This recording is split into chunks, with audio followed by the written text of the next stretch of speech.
ಆತ್ಮೀಯ ಶಿಕ್ಷಕರೇ ಹಾಗೂ ಪ್ರೀತಿಯ ವಿದ್ಯಾರ್ಥಿಗಳೇ, ಇಂದು ರೇಡಿಯೋ ಕಾರ್ಯಕ್ರಮದಲ್ಲಿ ಹಿಂದಿ ತೃತೀಯ ಭಾಷೆಯಲ್ಲಿ SSLC 2025-26ನೇ ಮುಖ್ಯ ಪರೀಕ್ಷೆಯಲ್ಲಿ ಉತ್ತಮ ಅಂಕಗಳನ್ನು ಗಳಿಸೋದು ಹೇಗೆ ಎನ್ನುವುದರ ಬಗ್ಗೆ ಮಾರ್ಗದರ್ಶನ ನೀಡಲಿದ್ದಾರೆ ಸರ್ಕಾರಿ ಪ್ರೌಢಶಾಲೆ ರೈಲ್ವೆ ಕಾರ್ಯಾಗಾರ ಇಲ್ಲಿಯ ಹಿಂದಿ ಭಾಷಾ ಶಿಕ್ಷಕರಾದ ಶ್ರೀ ಮಹೇಶ್ ರವರು. ಹಾಗೆಯೇ ಅವರೊಟ್ಟಿಗೆ ಸರ್ಕಾರಿ ಪ್ರೌಢಶಾಲೆ ಕುಕ್ಕರಹಳ್ಳಿ ಇಲ್ಲಿ ಹಿಂದಿ ಭಾಷಾ ಶಿಕ್ಷಕರಾಗಿರುವ ಶ್ರೀಮತಿ ಭಾರ್ಗವಿ ರವರು. ಈ ಇಬ್ಬರಿಗೂ ಕ್ಷೇತ್ರ ಶಿಕ್ಷಣಾಧಿಕಾರಿಗಳ ಕಚೇರಿ ಹಾಗೂ ಜ್ಞಾನಧ್ವನಿ 90.8 FM ಕಡೆಯಿಂದ ತುಂಬ ಹೃದಯದ ಸ್ವಾಗತವನ್ನು ಕೋರ್ತಾ, ಹಿಂದಿ ವಿಷಯದಲ್ಲಿ ಕನಿಷ್ಠ 50% ಅಂಕಗಳನ್ನು ಗಳಿಸುವುದರ ಜೊತೆಗೆ 80ಕ್ಕೆ 80 ಅಂಕಗಳನ್ನು ಗಳಿಸೋದು ಹೇಗೆ ಎನ್ನುವುದರ ಮಾರ್ಗದರ್ಶನವನ್ನು ಈ ಇಬ್ಬರು ಶಿಕ್ಷಕರು ನೀಡಬೇಕು ಅಂತ ಕೋರ್ಕೊಳ್ತಾ ಅವರಿಬ್ಬರಿಗೂ ಸ್ವಾಗತವನ್ನು ಕೋರ್ತಾ ಇದ್ದೇನೆ. ಧನ್ಯವಾದಗಳು ಸರ್. ನಮಗೆಲ್ಲರಿಗೂ ತಿಳಿದಿರೋ ಹಾಗೆ ಹಿಂದಿ ಅತಿ ಸುಲಭವಾದ ಭಾಷೆ ಹಾಗೂ ಹೆಚ್ಚು ಅಂಕವನ್ನು ಗಳಿಸ್ಬೇಕು ಅಂದರೂ ಕೂಡ ಹಿಂದಿಯಲ್ಲಿ ನಾವು ಸುಲಭವಾಗಿ ಗಳಿಸ್ಬೋದು.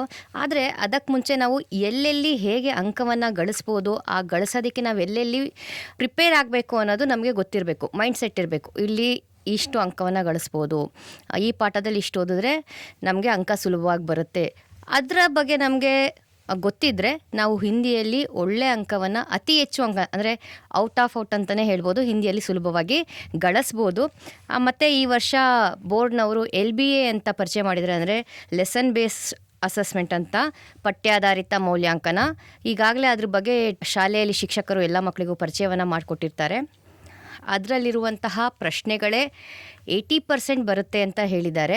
ಹಾಗಾಗಿ ಮಹೇಶ್ ಸರ್ ಅದರ ಬಗ್ಗೆ ಪರಿಚಯ ಮಾಡಿಕೊಡ್ಬೇಕು ಅಂತ ನಾನು ಕೇಳ್ಕೊಳ್ತೀನಿ. ಮೇಡಮ್ ನೋಡಿ, ಈಗ ಬೋರ್ಡಿಂದ ಬಿಟ್ಟಿರ್ತಕ್ಕಂಥ ಪ್ರಶ್ನೆ ಪತ್ರಿಕೆಯನ್ನು ನೋಡಿದ್ರೆ ನಾವು ಅದನ್ನು 4 ಭಾಗಗಳಾಗಿ ವಿಂಗಡಣೆ ಮಾಡ್ಕೊಬೋದು. ಒಂದು ವ್ಯಾಕರಣ ಭಾಗ, ಮತ್ತೊಂದು ರಚನಾ ಭಾಗ, ಇನ್ನು ಪ್ರಧಾನವಾದ 2 ಭಾಗಗಳು ಅಂದರೆ ಗದ್ಯ ಮತ್ತು ಪದ್ಯ. ನಾವು ಪ್ರಥಮವಾಗಿ ಮಾತನಾಡೋದೇ ಆದರೆ ಮಕ್ಕಳು ಸುಮಾರು 40-40ಗಿಂತ ಹೆಚ್ಚು ಅಂಕಗಳನ್ನ ತೆಗೆದುಕೊಳ್ಳೋದಕ್ಕೆ ಇಡೀ ಪಠ್ಯವನ್ನೇ ಓದುವ ಅವಶ್ಯಕತೆ ಇರುವುದಿಲ್ಲ. ಮತ್ತು ಹಿಂದಿ ತೃತೀಯ ಭಾಷೆ ಆಗಿರೋದ್ರಿಂದ ಇಲ್ಲಿ ಕೇಳುವ ಪ್ರಶ್ನೆಗಳು ಸರಳವಾಗಿ ಇರ್ತವೆ, ಉತ್ತರವೂ ಕೂಡ ಅಷ್ಟೇ ಸರಳವಾಗಿ ನಾವು ನೀಡಬಹುದು. ಬಹಳ ಸರಳವಾಗಿ 40 ಅಂಕಗಳನ್ನ ಪಡ್ಕೊಳ್ಬೇಕು ಅಂತಕ್ಕಂಥ ಉದ್ದೇಶವನ್ನು ಇಟ್ಟಿರ್ತಕ್ಕಂಥ ವಿದ್ಯಾರ್ಥಿಗಳಿಗಾಗಿಯೇ ಪ್ರಶ್ನೆ ಪತ್ರಿಕೆಯಲ್ಲಿ ಒಂದು ಸರಳ ಭಾಗಗಳನ್ನ ನಾವು ಮೊದಲು ಗುರುತಿಸ್ಕೋಬೇಕಾಗತ್ತೆ. ನಾನು ಆಗಲೇ ಹೇಳಿದೆ, ಪ್ರಶ್ನೆ ಪತ್ರಿಕೆಯಲ್ಲಿ 4 ಭಾಗಗಳಿರುತ್ತೆ ಅಂತ. ನೀವು ಗದ್ಯ ಮತ್ತು ಪದ್ಯವನ್ನು ಬಿಟ್ಟು ವ್ಯಾಕರಣ ಮತ್ತು ರಚನಾ ಭಾಗದಲ್ಲೇ ಉತ್ತೀರ್ಣ ಹಾಕೋದಕ್ಕೆ ಸುಮಾರು 40 ಅಂಕಗಳನ್ನ ನಾವು ಪಡ್ಕೊಬೋದು. ಸರ್, ವ್ಯಾಕರಣದಲ್ಲಿ 8 ಪ್ರಶ್ನೆ ಬರುತ್ತೆ. ಅದರಲ್ಲಿ ಯಾವ ವಿಷಯದ ಬಗ್ಗೆ ಪ್ರಶ್ನೆಯನ್ನು ಕೇಳ್ತಾರೆ ಅಂತ ಮಕ್ಕಳಿಗೆ ಹೇಳಿ ಸರ್. ಸರಳವಾಗಿ ಎಲ್ಲ ವಿದ್ಯಾರ್ಥಿಗಳು ಉತ್ತರಿಸಬಹುದಂತಹ ಕೆಲವು ಅಂಶಗಳನ್ನು ನಾವು ವ್ಯಾಕರಣದಲ್ಲೂ ಕೂಡ ಆಯ್ಕೆ ಮಾಡ್ಕೋಬೇಕಾಗತ್ತೆ. ಉದಾಹರಣೆಗೆ ಪ್ರೇರಣಾರ್ಥಕ ಕ್ರಿಯೆಯನ್ನು ಅಲ್ಲಿ ಸಾಮಾನ್ಯವಾಗಿ ಇದುವರೆಗೂ ಹೆಚ್ಚು ಕೇಳಿರ್ತಕ್ಕಂಥ ಪ್ರಶ್ನೆ ಅಂದರೆ ಪ್ರಥಮ ಪ್ರೇರಣಾರ್ಥಕ ಕ್ರಿಯಾ ಶಬ್ದವನ್ನೇ ಕೇಳ್ತಾರೆ. ಮತ್ತು ಅನ್ಯಲಿಂಗ ರೂಪಲಿಕೆಯೇ, ಆದರೆ ಪುಲ್ಲಿಂಗ ಶಬ್ದವನ್ನು ಕೊಟ್ಟು ಸ್ತ್ರೀಲಿಂಗದಲ್ಲಿ ಬರೆಯೋದು, ಸ್ತ್ರೀಲಿಂಗದ ಶಬ್ದವನ್ನು ಕೊಟ್ಟು ಪುಲ್ಲಿಂಗದಲ್ಲಿ ಬರೀತಕ್ಕಂಥದ್ದು, ಮತ್ತು ಅನ್ಯವಚನ ರೂಪ, ಸಂಧಿ, ಸಮಾಸ, ವಿರಾಮ ಚಿಹ್ನೆ, ಹೀಗೆ 8 ವಿಧದ ವ್ಯಾಕರಣಾಂಶಗಳನ್ನು ಕುರಿತು ಪ್ರಶ್ನೆಗಳನ್ನು ಕೇಳಲಾಗುತ್ತೆ. ಮತ್ತು ಇದುವರೆಗೆ ನಮಗೆ ಮುಹಾವರೆಯ ಬಗ್ಗೆ ಒಂದು ಪ್ರಶ್ನೆಯನ್ನು ಕೇಳ್ತಾಯಿದ್ರು, ಮತ್ತು ಪರ್ಯಾಯವಾಚಿ ಅಥವಾ ಸಮಾನಾರ್ಥಕ ಶಬ್ದಗಳ ಪ್ರಶ್ನೆಗಳನ್ನು ಕೇಳ್ತಾಯಿದ್ರು. ಈಗ ಅವೆರಡುಗಳನ್ನ ಕೈ ಬಿಟ್ಟಿದ್ದಾರೆ. ಈಗ ಬೋರ್ಡ್ನಿಂದ ನೀಡತಕ್ಕಂತಹ 4 ಪ್ರಶ್ನೆ ಪತ್ರಿಕೆಯನ್ನು ನೋಡಿದ್ರೆ ನಿಮಗೆ ಅದರ ಅರಿವು ಆಗುತ್ತೆ ಮೇಡಮ್. ಹಾಗಾದರೆ ವ್ಯಾಕರಣದಲ್ಲಿ ವಚನ, ಲಿಂಗ, ವಿಲೋಮ, ಕಾರಕ್, ಪ್ರೇರಣಾರ್ಥಕ ಕ್ರಿಯಾ, ಸಂಧಿ, ಸಮಾಸ, ವಿರಾಮ ಚಿಹ್ನೆಗಳ ಬಗ್ಗೆ ಗಮನ ಕೊಟ್ಟು ಅಭ್ಯಾಸ ಮಾಡಿಕೊಂಡ್ರೆ ಮಕ್ಕಳು 8 ಅಂಕಗಳನ್ನು ಸುಲಭವಾಗಿ ತಗೋಬೋದು ಅಂತ ಹೇಳ್ತಾ ಇದ್ದೀರಾ. ಸುಲಭವಾಗಿ ತಗೋಬೋದು ಮೇಡಮ್. ಅದಾದಮೇಲೆ ಬರುವಂಥದ್ದು ಪ್ರಶ್ನೆ ಪತ್ರಿಕೆಯಲ್ಲಿ ಅನುರೂಪತದಲ್ಲಿ ಯಾವ್ಯಾವ ಪ್ರಶ್ನೆಗಳು ಬರುತ್ತೆ, ಹೆಚ್ಚು ನಾವೆಲ್ಲಿ ಅನುರೂಪತವನ್ನು ಕಲಿಯೋದಕ್ಕೆ ಗಮನವನ್ನು ಕೊಡಬೇಕು, ಯಾವ ಪಾಠದ ಬಗ್ಗೆ ಜಾಸ್ತಿ ಗಮನವನ್ನು ಕೊಡಬೇಕು ಅಂತ ಹೇಳಿ ಸರ್. ಮೇಡಮ್, ಪ್ರಶ್ನೆ ಪತ್ರಿಕೆಯಲ್ಲಿ 4 ಅನುರೂಪದ ಪ್ರಶ್ನೆಗಳು ಬರ್ತವೆ.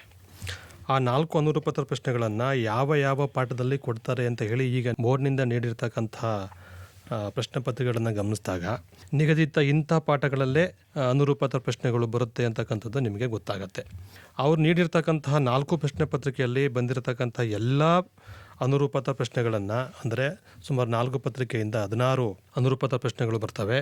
ಅದರ ಆಧಾರದ ಮೇಲೆ ಅನುರೂಪತವನ್ನು ನೋಡಿಕೊಂಡು ಆಯಾ ಪಾಠದಲ್ಲೇ ಬರ್ತಕ್ಕಂಥ ಅನುರೂಪದ ಪ್ರಶ್ನೆಗಳನ್ನೇ ಅಭ್ಯಾಸ ಮಾಡಿದ್ರೆ ಸಾಕು, 4 ಅಂಕಗಳನ್ನು ಸುಲಭವಾಗಿ ಪಡ್ಕೊಬೋದು. ಅನುರೂಪದಲ್ಲಿ 4 ಪೇಪರ್ ನಾವು ನೋಡಿದಾಗೆ ಮೇರಾ ಬಚ್ಪನಲ್ಲಿ 3 ಪ್ರಶ್ನೆಗಳು ಬಂದಿದೆ. ಕರ್ನಾಟಕ ಸಂಪದದಲ್ಲೂ 3 ಪ್ರಶ್ನೆ ಬಂದಿದೆ ಅನುರೂಪತಾಗೆ. ದುನಿಯಾ ಮೇ ಪೆಹ್ಲಾ ಮಕಾನಲ್ಲಿ ಹಾಗೂ ಸೂರ್ಶಾಮಲ್ಲಿ 4 ಪ್ರಶ್ನೆ, ಅಂದರೆ 4 ಸೆಟ್ ಪೇಪರಲ್ಲೂ ಒಂದೊಂದು ಪ್ರಶ್ನೆ ಅನುರೂಪತಾಗೆ ಇದೆ. ಕಾಶ್ಮೀರಿ ಸೇಬಲ್ಲಿ 2 ಪ್ರಶ್ನೆ ಇದೆ. ಅಂದರೆ ಈ 5 ಪಾಠದಲ್ಲಿ ಹೆಚ್ಚು ಅನುರೂಪತಾಗೆ ಕೊಟ್ಟಿದ್ದಾರೆ. ಹೌದು ಮೇಡಮ್, ಇಲ್ಲಿ ಕಾಶ್ಮೀರಿ ಸೇಬು, ಮೇರಾ ಬಚ್ಪನ್ನು, ದುನಿಯಾ ಮೇ ಪೆಹ್ಲಾ ಮಕಾನು, ಕರ್ನಾಟಕ ಸಂಪದ ಈ ಗದ್ಯಗಳಲ್ಲಿ ಮತ್ತು ತುಳಸಿ ಕೆ ದೋಹೆ ಮತ್ತು ಸೂರ್ಯಶ್ಯಾಮ್ ಪದ್ಯಗಳಲ್ಲಿ ಅನುರೂಪದ ಪ್ರಶ್ನೆಗಳನ್ನು ಹೆಚ್ಚಾಗಿ ಕೇಳ್ತಾರೆ. ಸರ್, ಹಾಗಾದರೆ ಒಂದು ವಾಕ್ಯವನ್ನು ಯಾವ್ಯಾವ ಪಾಠದಲ್ಲಿ ಕಲಿಬೇಕಾಗತ್ತೆ ಸರ್? ಮೇಡಮ್, 1 ಅಂಕದ ಪ್ರಶ್ನೆಗಳನ್ನು ನಾವು ಬೋರ್ಡ್ನಿಂದ ಬಿಟ್ಟಿರ್ತಕ್ಕಂಥ ಪ್ರಶ್ನೆ ಪತ್ರಿಕೆ ಆಧಾರದ ಮೇಲೆ ನಾವು ಹೇಳೋದೇ ಆದರೆ ಕಾಶ್ಮೀರಿ ಸೇಬು, ಮೇರಾ ಬಚ್ಪನ್, ದುನಿಯಾ ಮೇ ಪೆಹ್ಲಾ ಮಕಾನ್ ಹಾಗೂ ಕರ್ನಾಟಕ ಸಂಪದ ಎಂಬ ಗದ್ಯಗಳಿಂದ 1 ಅಂಕದ ಪ್ರಶ್ನೆಗಳನ್ನು ಕೇಳ್ತಾರೆ. ಹಾಗೂ ಅಭಿನವ್ ಮನುಷ್ಯ, ತುಳಸಿ ಕೆ ದೋಹೆ ಮತ್ತು ಸೂರ್ಯಶ್ಯಾಮ್ ಅಂತಕ್ಕಂಥ ಪದ್ಯ ಭಾಗದಲ್ಲಿ 1 ಅಂಕದ ಪ್ರಶ್ನೆಗಳನ್ನು ಕೇಳ್ತಾರೆ ಮೇಡಮ್. ಸರ್, ಹಾಗೆಯೇ ಇನ್ನೊಂದು ಈಗ ಕೊಟ್ಟಿರೋ 4 ಪೇಪರಲ್ಲಿ ಎಷ್ಟೆಷ್ಟು ಪ್ರಶ್ನೆ ಇತ್ತು ಅಂತಲೂ ಹೇಳ್ಬಿಡ್ತೀನಿ. ಕಾಶ್ಮೀರಿ ಸೇಬಲ್ಲಿ 2 ಪ್ರಶ್ನೆ ಬಂದಿದೆ. ಅಂದರೆ 4 ಸೆಟ್ಟನ್ನು ನಾವು ಅನಲೈಸ್ ಮಾಡಿದಾಗ 2 ಪ್ರಶ್ನೆ ಬಂದಿದೆ ಒಂದು ವಾಕ್ಯದ್ದು 2 ಪೇಪರಲ್ಲಿ. ದುನಿಯಾ ಮೇ ಪೆಹ್ಲಾ ಮಕಾನ್ದು 4 ಪ್ರಶ್ನೆಗಳು ಬಂದಿದೆ. ಅಭಿನವ ಮನುಷ್ಯದಲ್ಲಿ 4 ಪ್ರಶ್ನೆ ಬಂದಿದೆ. ತುಳಸಿ ಕೆ ದೋಹೆಯಲ್ಲಿ 3 ಪ್ರಶ್ನೆ ಬಂದಿದೆ. ಮೇರಾ ಬಚ್ಪನ್, ಕರ್ನಾಟಕ ಸಂಪದ, ಸೂರ್ಶಾಮಲ್ಲಿ ಒಂದೊಂದು ಪ್ರಶ್ನೆ ಬಂದಿದೆ. ಇಲ್ಲಿ ದುನಿಯಾ ಮೇ ಪೆಹ್ಲಾ ಮಕಾನಲ್ಲಿ ನಾವು 1 ಪ್ರಶ್ನೆದ ಅಂಕಗಳನ್ನು ಮಾತ್ರ ಓದಬೇಕಾಗಿರೋದು. ನಮಗೆ ವೇಟೇಜ್ ಏನು ಕೊಟ್ಟಿದ್ದಾರೆ ಪಾಠದಲ್ಲಿ, ಅದರಲ್ಲಿ ನಮ್ಗೆ ಏನು ಮಾಡಿದ್ದಾರೆ ಅಂದರೆ ದುನಿಯಾ ಮೇ ಪೆಹ್ಲಾ ಮಕಾನ್ದು 2 ಪ್ರಶ್ನೆ ಇದೆ. ಅದು 2 ಪ್ರಶ್ನೆನೂ ಕೂಡ 1 ಅಂಕ ಆಗಿರೋದ್ರಿಂದ ಒಂದು ಅನುರೂಪತಕ್ಕೆ ಬರುತ್ತೆ, ಇನ್ನೊಂದು ಒಂದು ವಾಕ್ಯದಲ್ಲಿ ಬರುತ್ತೆ. ಹೌದಲ್ವಾ ಸರ್? ಹೌದು ಮೇಡಮ್. ಕಡಿಮೆ ಅಂಕ ಇದೆ, ಇದಕ್ಕೆ ಒಂದು ವಾಕ್ಯದ ಇಷ್ಟು ಕಲಿಸ್ಬಿಟ್ರೆ ಸಾಕು, 2 ಅಂಕದ ಮಾತ್ರ ಇದರಲ್ಲಿ ಪ್ರಶ್ನೆ ಬರುತ್ತೆ, ಅದೊಂದು 2 ಅಂಕದ ಕಲಿಸ್ಬಿಟ್ರೆ ಸಾಕು ಅಂತ ಇನ್ಯಾವ ಪಾಠದಲ್ಲಿ ಹೇಳ್ಬೋದು ಸರ್ ಆ ರೀತಿ? ಮೇಡಮ್, ಆ ಥರ ನೋಡೋದಾದರೆ ಬಾಲಶಕ್ತಿ ಒಂದು ಪಾಠ ಇದೆಯಲ್ಲ, ಅದರಲ್ಲಿ 2 ಅಂಕದ ಪ್ರಶ್ನೆಗಳು ಮಾತ್ರನ ಕೇಳ್ತಾರೆ. ಅದು ಅಲ್ಲದೆ ಪೂರಕ ವಚನಗಳು 3 ಇದ್ದಾವೆ. ಶನಿ ಸಬ್ಸೆ ಸುಂದರ ಗ್ರಹ, ಸತ್ಯ ಕಿ ಮಹಿಮಾ, ಅವ್ರ ನಾಗರಿಕ ಕರ್ತವ್ಯ ಅಂತಿದೆಯಲ್ಲ, ಆ ಪಾಠಗಳಲ್ಲಿ 2 ಅಂಕಗಳ ಪ್ರಶ್ನೆಗಳನ್ನು ಮಾತ್ರ ಕೇಳ್ತಾರೆ.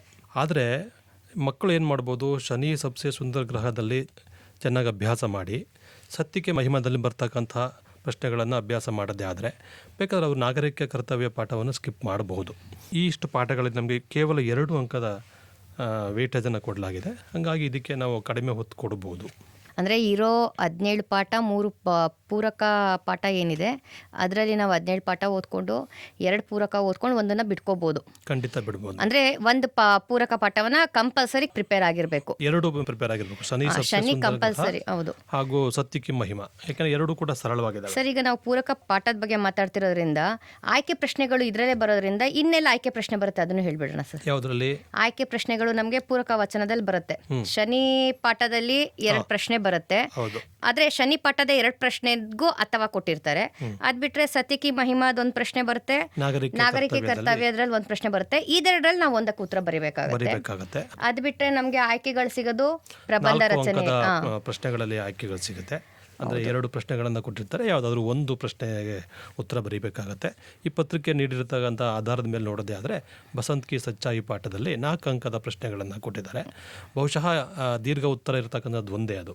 ಹಾಗೆ ನೋಡಿದ್ರೆ ಗದ್ಯ ಪದ್ಯ ಅದಕ್ಕೆ ಸಂಬಂಧಪಟ್ಟಂತಹ ಪ್ರಶ್ನೆಗಳಲ್ಲಿ ಅದಕ್ಕೆ ಆಯ್ಕೆಯ ಪ್ರಶ್ನೆ ಸರ್. ಮತ್ತೆ ಇದೇ ಪಾಠದಲ್ಲಿ ನಮಗೆ ಕಂಟಿನ್ಯೂಸ್ ಆಗಿ ಪದೇ ಪದೇ ಬರ್ತಿರೋದು ಒಂದು ಬಸಂತ್ ಬಗ್ಗೆ ಕೇಳುವಂಥದ್ದಾಗಿರ್ಬೋದು, ಇಲ್ಲಾಂದ್ರೆ ಇನ್ನೊಂದು ರಾಜಕೀಶ್ ಅವರ ಮಾನವೀಯತೆ ಬಗ್ಗೆ ಕೇಳ್ತಾ ಇರೋದು. ಇದೇ 2 ಪ್ರಶ್ನೆ 4 ಪೇಪರಲ್ಲೂ 2 ಪ್ರಶ್ನೆನೇ ಇರೋದು, ಅಥವಾ ಪ್ರಶ್ನೆಗೆ 4 ಮಾರ್ಕ್ಸದು. ಹಾಗಾಗಿ ಇಲ್ಲಿ ಮಕ್ಕಳು ಒಂದು ಕಲಿತು ಒಂದು ಬಿಡ್ಬೋದಲ್ವಾ ಸರ್? ಒಂದು ಕಲಿತು ಒಂದನ್ನು ಬಿಡ್ಬೋದು. ಅದು ತುಂಬ ಚೆನ್ನಾಗಿ ಓದ್ತಾ ಇರ್ತಕ್ಕಂಥ ಅಭ್ಯಾಸ ಮಾಡ್ತಾ ಇರ್ತಕ್ಕಂಥ ಮಕ್ಕಳಿಗೆ ಅದು ನಡೆಯುತ್ತೆ. ಒಂದು ಕಲಿತು ಒಂದು ಬಿಡ್ಬೋದು, ಯಾಕೆಂದರೆ ಪರ್ಫೆಕ್ಟಾಗಿ ಬರೆಯತಕ್ಕಂಥದ್ದು ಗೊತ್ತಿರುತ್ತೆ ಮಕ್ಕಳಿಗೆ. ಒಂದು ವೇಳೆ ಒಂದನ್ನು ಬರೆಯೋಕೆ ಹೋದಾಗ ಪರ್ಫೆಕ್ಟಾಗಿ ಗೊತ್ತಿಲ್ಲದೆ ಇದ್ದಾಗ ಆಗ ಅದನ್ನು ಬಿಟ್ಟು ಬೇರೆ ಪ್ರಶ್ನೆಯನ್ನು ಬರೀಬೇಕಂತ ಅವಕಾಶಗಳು ಬೇಕಾಗುತ್ತೆ. ಅದನ್ನು ನೋಡಿ ಅವ್ರು 2 ಕಲ್ತ್ರೆ ಅಂದರೆ ಇಲ್ಲಿ ಪರ್ಫೆಕ್ಟ್ ಆಗಿ 4 ಮಾರ್ಕ್ಸ್ನ ನಾವು ಈಸಿಯಾಗಿ ಇದೆರಡೇ ಪ್ರಶ್ನೆಯಲ್ಲಿ ಬರೋದ್ರಿಂದ ಕಷ್ಟ ಆಗುತ್ತೆ ಅನ್ನೋರು ಪಾಯಿಂಟ್ ಮಾಡಿ ಕಲ್ತ್ಕೊಳ್ಳೋರು ಕೂಡ ಏನಾಗುತ್ತೆ, ಈಸಿ ಆಗುತ್ತೆ ಸರ್. ದಿನಕ್ಕೆ ಒಂದೊಂದು ಸೆಂಟೆನ್ಸ್ ಅಂದ್ರೂ 5 ಸೆಂಟೆನ್ಸ್ ಬರ್ಬೋದು ಒಂದು ಉತ್ತರಕ್ಕೆ. 5 ಸೆಂಟೆನ್ಸ್ನ 5 ದಿನದಲ್ಲಿ ಕಲಿತು ಪದೇ ಪದೇ ಅಭ್ಯಾಸ ಮಾಡೋದ್ರಿಂದ ಇಲ್ಲಿ ಈ ಬಸಂತ್ ಕಿ ಸಚ್ಚಾಯಿಲಿ 4 ಮಾರ್ಕ್ಸ್ ಒಂದೇ ಪ್ರಶ್ನೆ ಇರೋದು. ಹಾಗಾಗಿ ಇದೆರಡರಲ್ಲಿ ಯಾವುದು ಮಕ್ಕಳಿಗೆ ಈಸಿ ಅಂತ ಅನ್ಸುತ್ತೆ, ಸುಲಭ ಅನ್ಸುತ್ತೋ ಅದನ್ನ ದಿನ ಒಂದೊಂದು ಪಾಯಿಂಟ್ ಕಲ್ತಿ ಒಂದು ವಾರದಲ್ಲಿ ಕಲಿಬೋದಲ್ವಾ ಸರ್? ಖಂಡಿತ ಕಲಿಬೋದು ಮೇಡಮ್. ಒಂದೊಂದು ವಾಕ್ಯವನ್ನು ಅಭ್ಯಾಸ ಮಾಡಿ ಕಲಿಬೋದು. ಅದು ಬಿಟ್ಟರೆ ಇನ್ನು ಪದ್ಯ ಸರ್, ನಮಗೆ ಇಡೀ ವರ್ಷದಲ್ಲಿ ಕಲಿಬೇಕಾಗಿರುವಂಥದ್ದು ಒಂದೇ ಪದ್ಯ, ಹೌದು, ನಮ್ಮಲ್ಲಿ ಬೇರೆ ಭಾಷೆಗಳಲ್ಲಿ ಕೇಳೋ ರೀತಿಯಲ್ಲಿ ಕನ್ನಡ ಅಥವಾ ಇಂಗ್ಲೀಷ್ ಭಾಷೆಗಳಲ್ಲಿ ಕೇಳೋ ರೀತಿಯಲ್ಲಿ 2-3 ಪದ್ಯಗಳನ್ನು ನಾವು ಕಂಠಪಾಠಕ್ಕಿಟ್ಟಿಲ್ಲ. ನಮ್ಮಲ್ಲಿ ಒಂದೇ ಇರತಕ್ಕಂಥದ್ದು ಕೋಶಿಶ್ ಕರ್ನೆ ವಾಲೋಂಕಿ ಕಬಿ ಹಾರ್ ನಹಿ ಹೋತಿ ಎಂಬ ಪದ್ಯ. ಅದು ಕೊನೆಯ ಅನುಚ್ಛೇದವನ್ನೇ ಕೊಟ್ಟಿರ್ತಕ್ಕಂಥದ್ದು, ಅಸಫಲತಾ ಅಂತಕ್ಕಂತಹ ಪ್ಯಾರವನ್ನು ಕೊಟ್ಟಿರೋದ್ರಿಂದ ಮಕ್ಕಳು ಆ 4 ಸಾಲುಗಳನ್ನು ಕಲ್ತರೆ ಸಾಕು. ಅಲ್ಲೂ ಕೂಡ ಗೊಂದಲ ಬೇಡ, ಮೊದಲ 4 ಸಾಲುಗಳನ್ನೇ ಕೊಡ್ತಾರೆ. ಅದನ್ನು ಅಭ್ಯಾಸ ಮಾಡೋದ್ರಲ್ಲಿ ಪೂರ್ಣ 4 ಅಂಕಗಳನ್ನು ಪಡ್ಕೋಬಹುದು ಮೇಡಮ್. ಹೌದಲ್ವ ಸರ್? ಅದು ಎಷ್ಟು ಚೆನ್ನಾಗಿದೆ ಪದ್ಯ, ಮಕ್ಕಳಿಗೆ ಇನ್ಸ್ಪೈರ್ ಆಗುವಂಥ ಪದ್ಯ. ಅದು ಆ 4 ಲೈನು ನಮ್ಮ 10th ಮಕ್ಕಳಿಗೆ ಮಾಡಿಸಿದಂಥ ಪದ್ಯ ಅರ್ಥ ಮಾಡ್ಕೊಂಡು ಓದಿದ್ರೆ ಸುಲಭವಾಗಿ ಅಲ್ಲಿ 4 ಮಾರ್ಕ್ಸನ್ನು ತಗೋಬೋದು. ಅದು ಬಿಟ್ಟರೆ ನಾವು ಪದ್ಯದಲ್ಲೇ ಸಮಯಕ್ಕೆ ಪಹಚಾನ್ ಪದ್ಯಕ್ಕೆ ಬಂದರೆ 3 ಮಾರ್ಕ್ಸ್ದು ಒಂದು ಪ್ರಶ್ನೆ ಬರುತ್ತೆ. ಅದರಲ್ಲೂ ಕೂಡ ಯಾವಾಗ ಕೇಳಿದರೆ ಅವಾಗೆಲ್ಲ ಸಮಯಕ ಮಹತ್ವ, ಸಮಯಕ ಸದುಪಯೋಗ ಅಂತಲೇ ಕೇಳಿರೋವಂಥದ್ದು.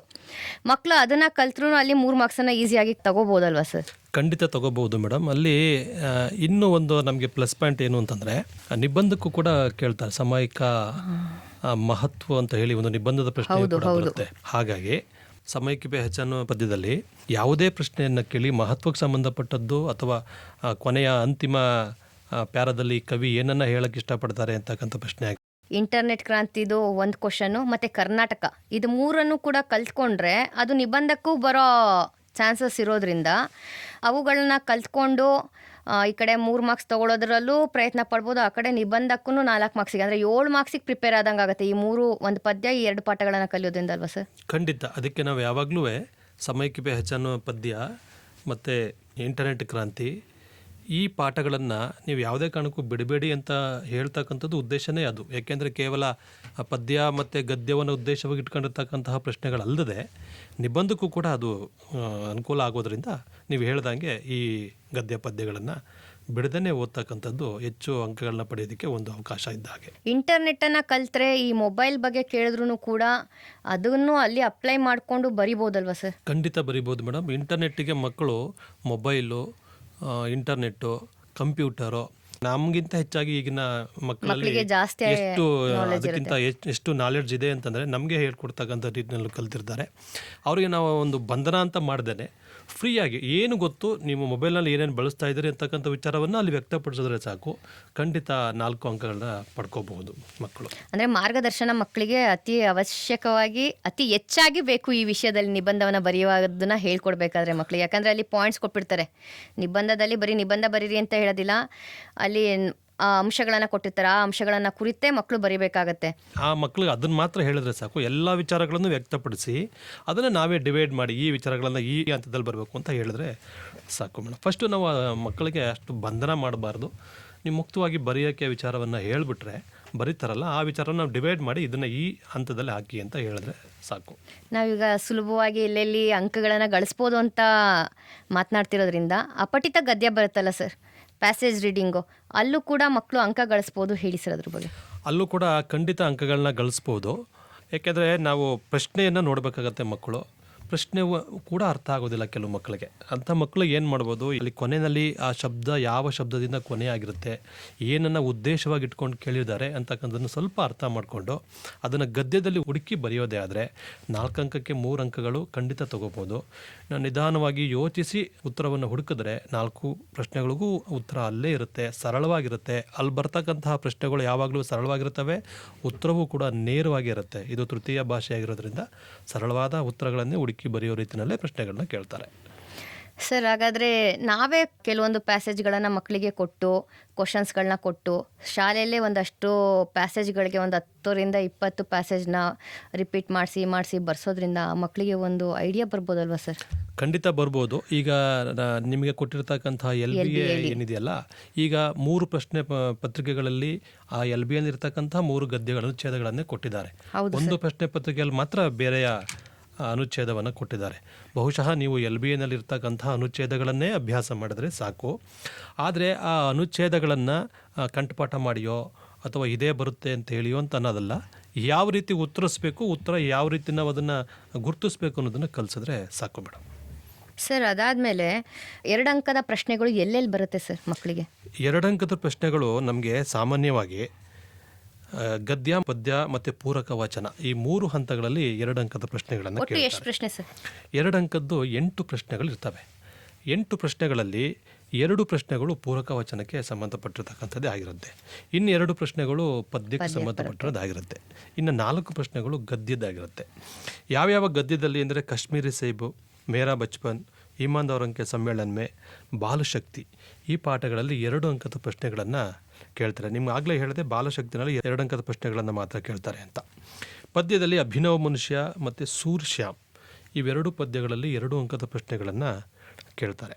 ಇನ್ನು ಪೂರಕ ವಚನಕ್ಕೆ ಬಂದರೆ ಆಗಲೇ ಹೇಳಿದ್ದೀನಿ, ಶನಿ ಸಬ್ಸೆ ಸುಂದರ ಗ್ರಹ, ಸತ್ಯಕಿ ಮಹಿಮಾ, ನಾಗರಿಕ ಕರ್ತವ್ಯ ಈ 3 ಪೂರಕ ವಚನಗಳ ಪ್ರಶ್ನೆಗಳನ್ನು ಕೇಳ್ತಾರೆ.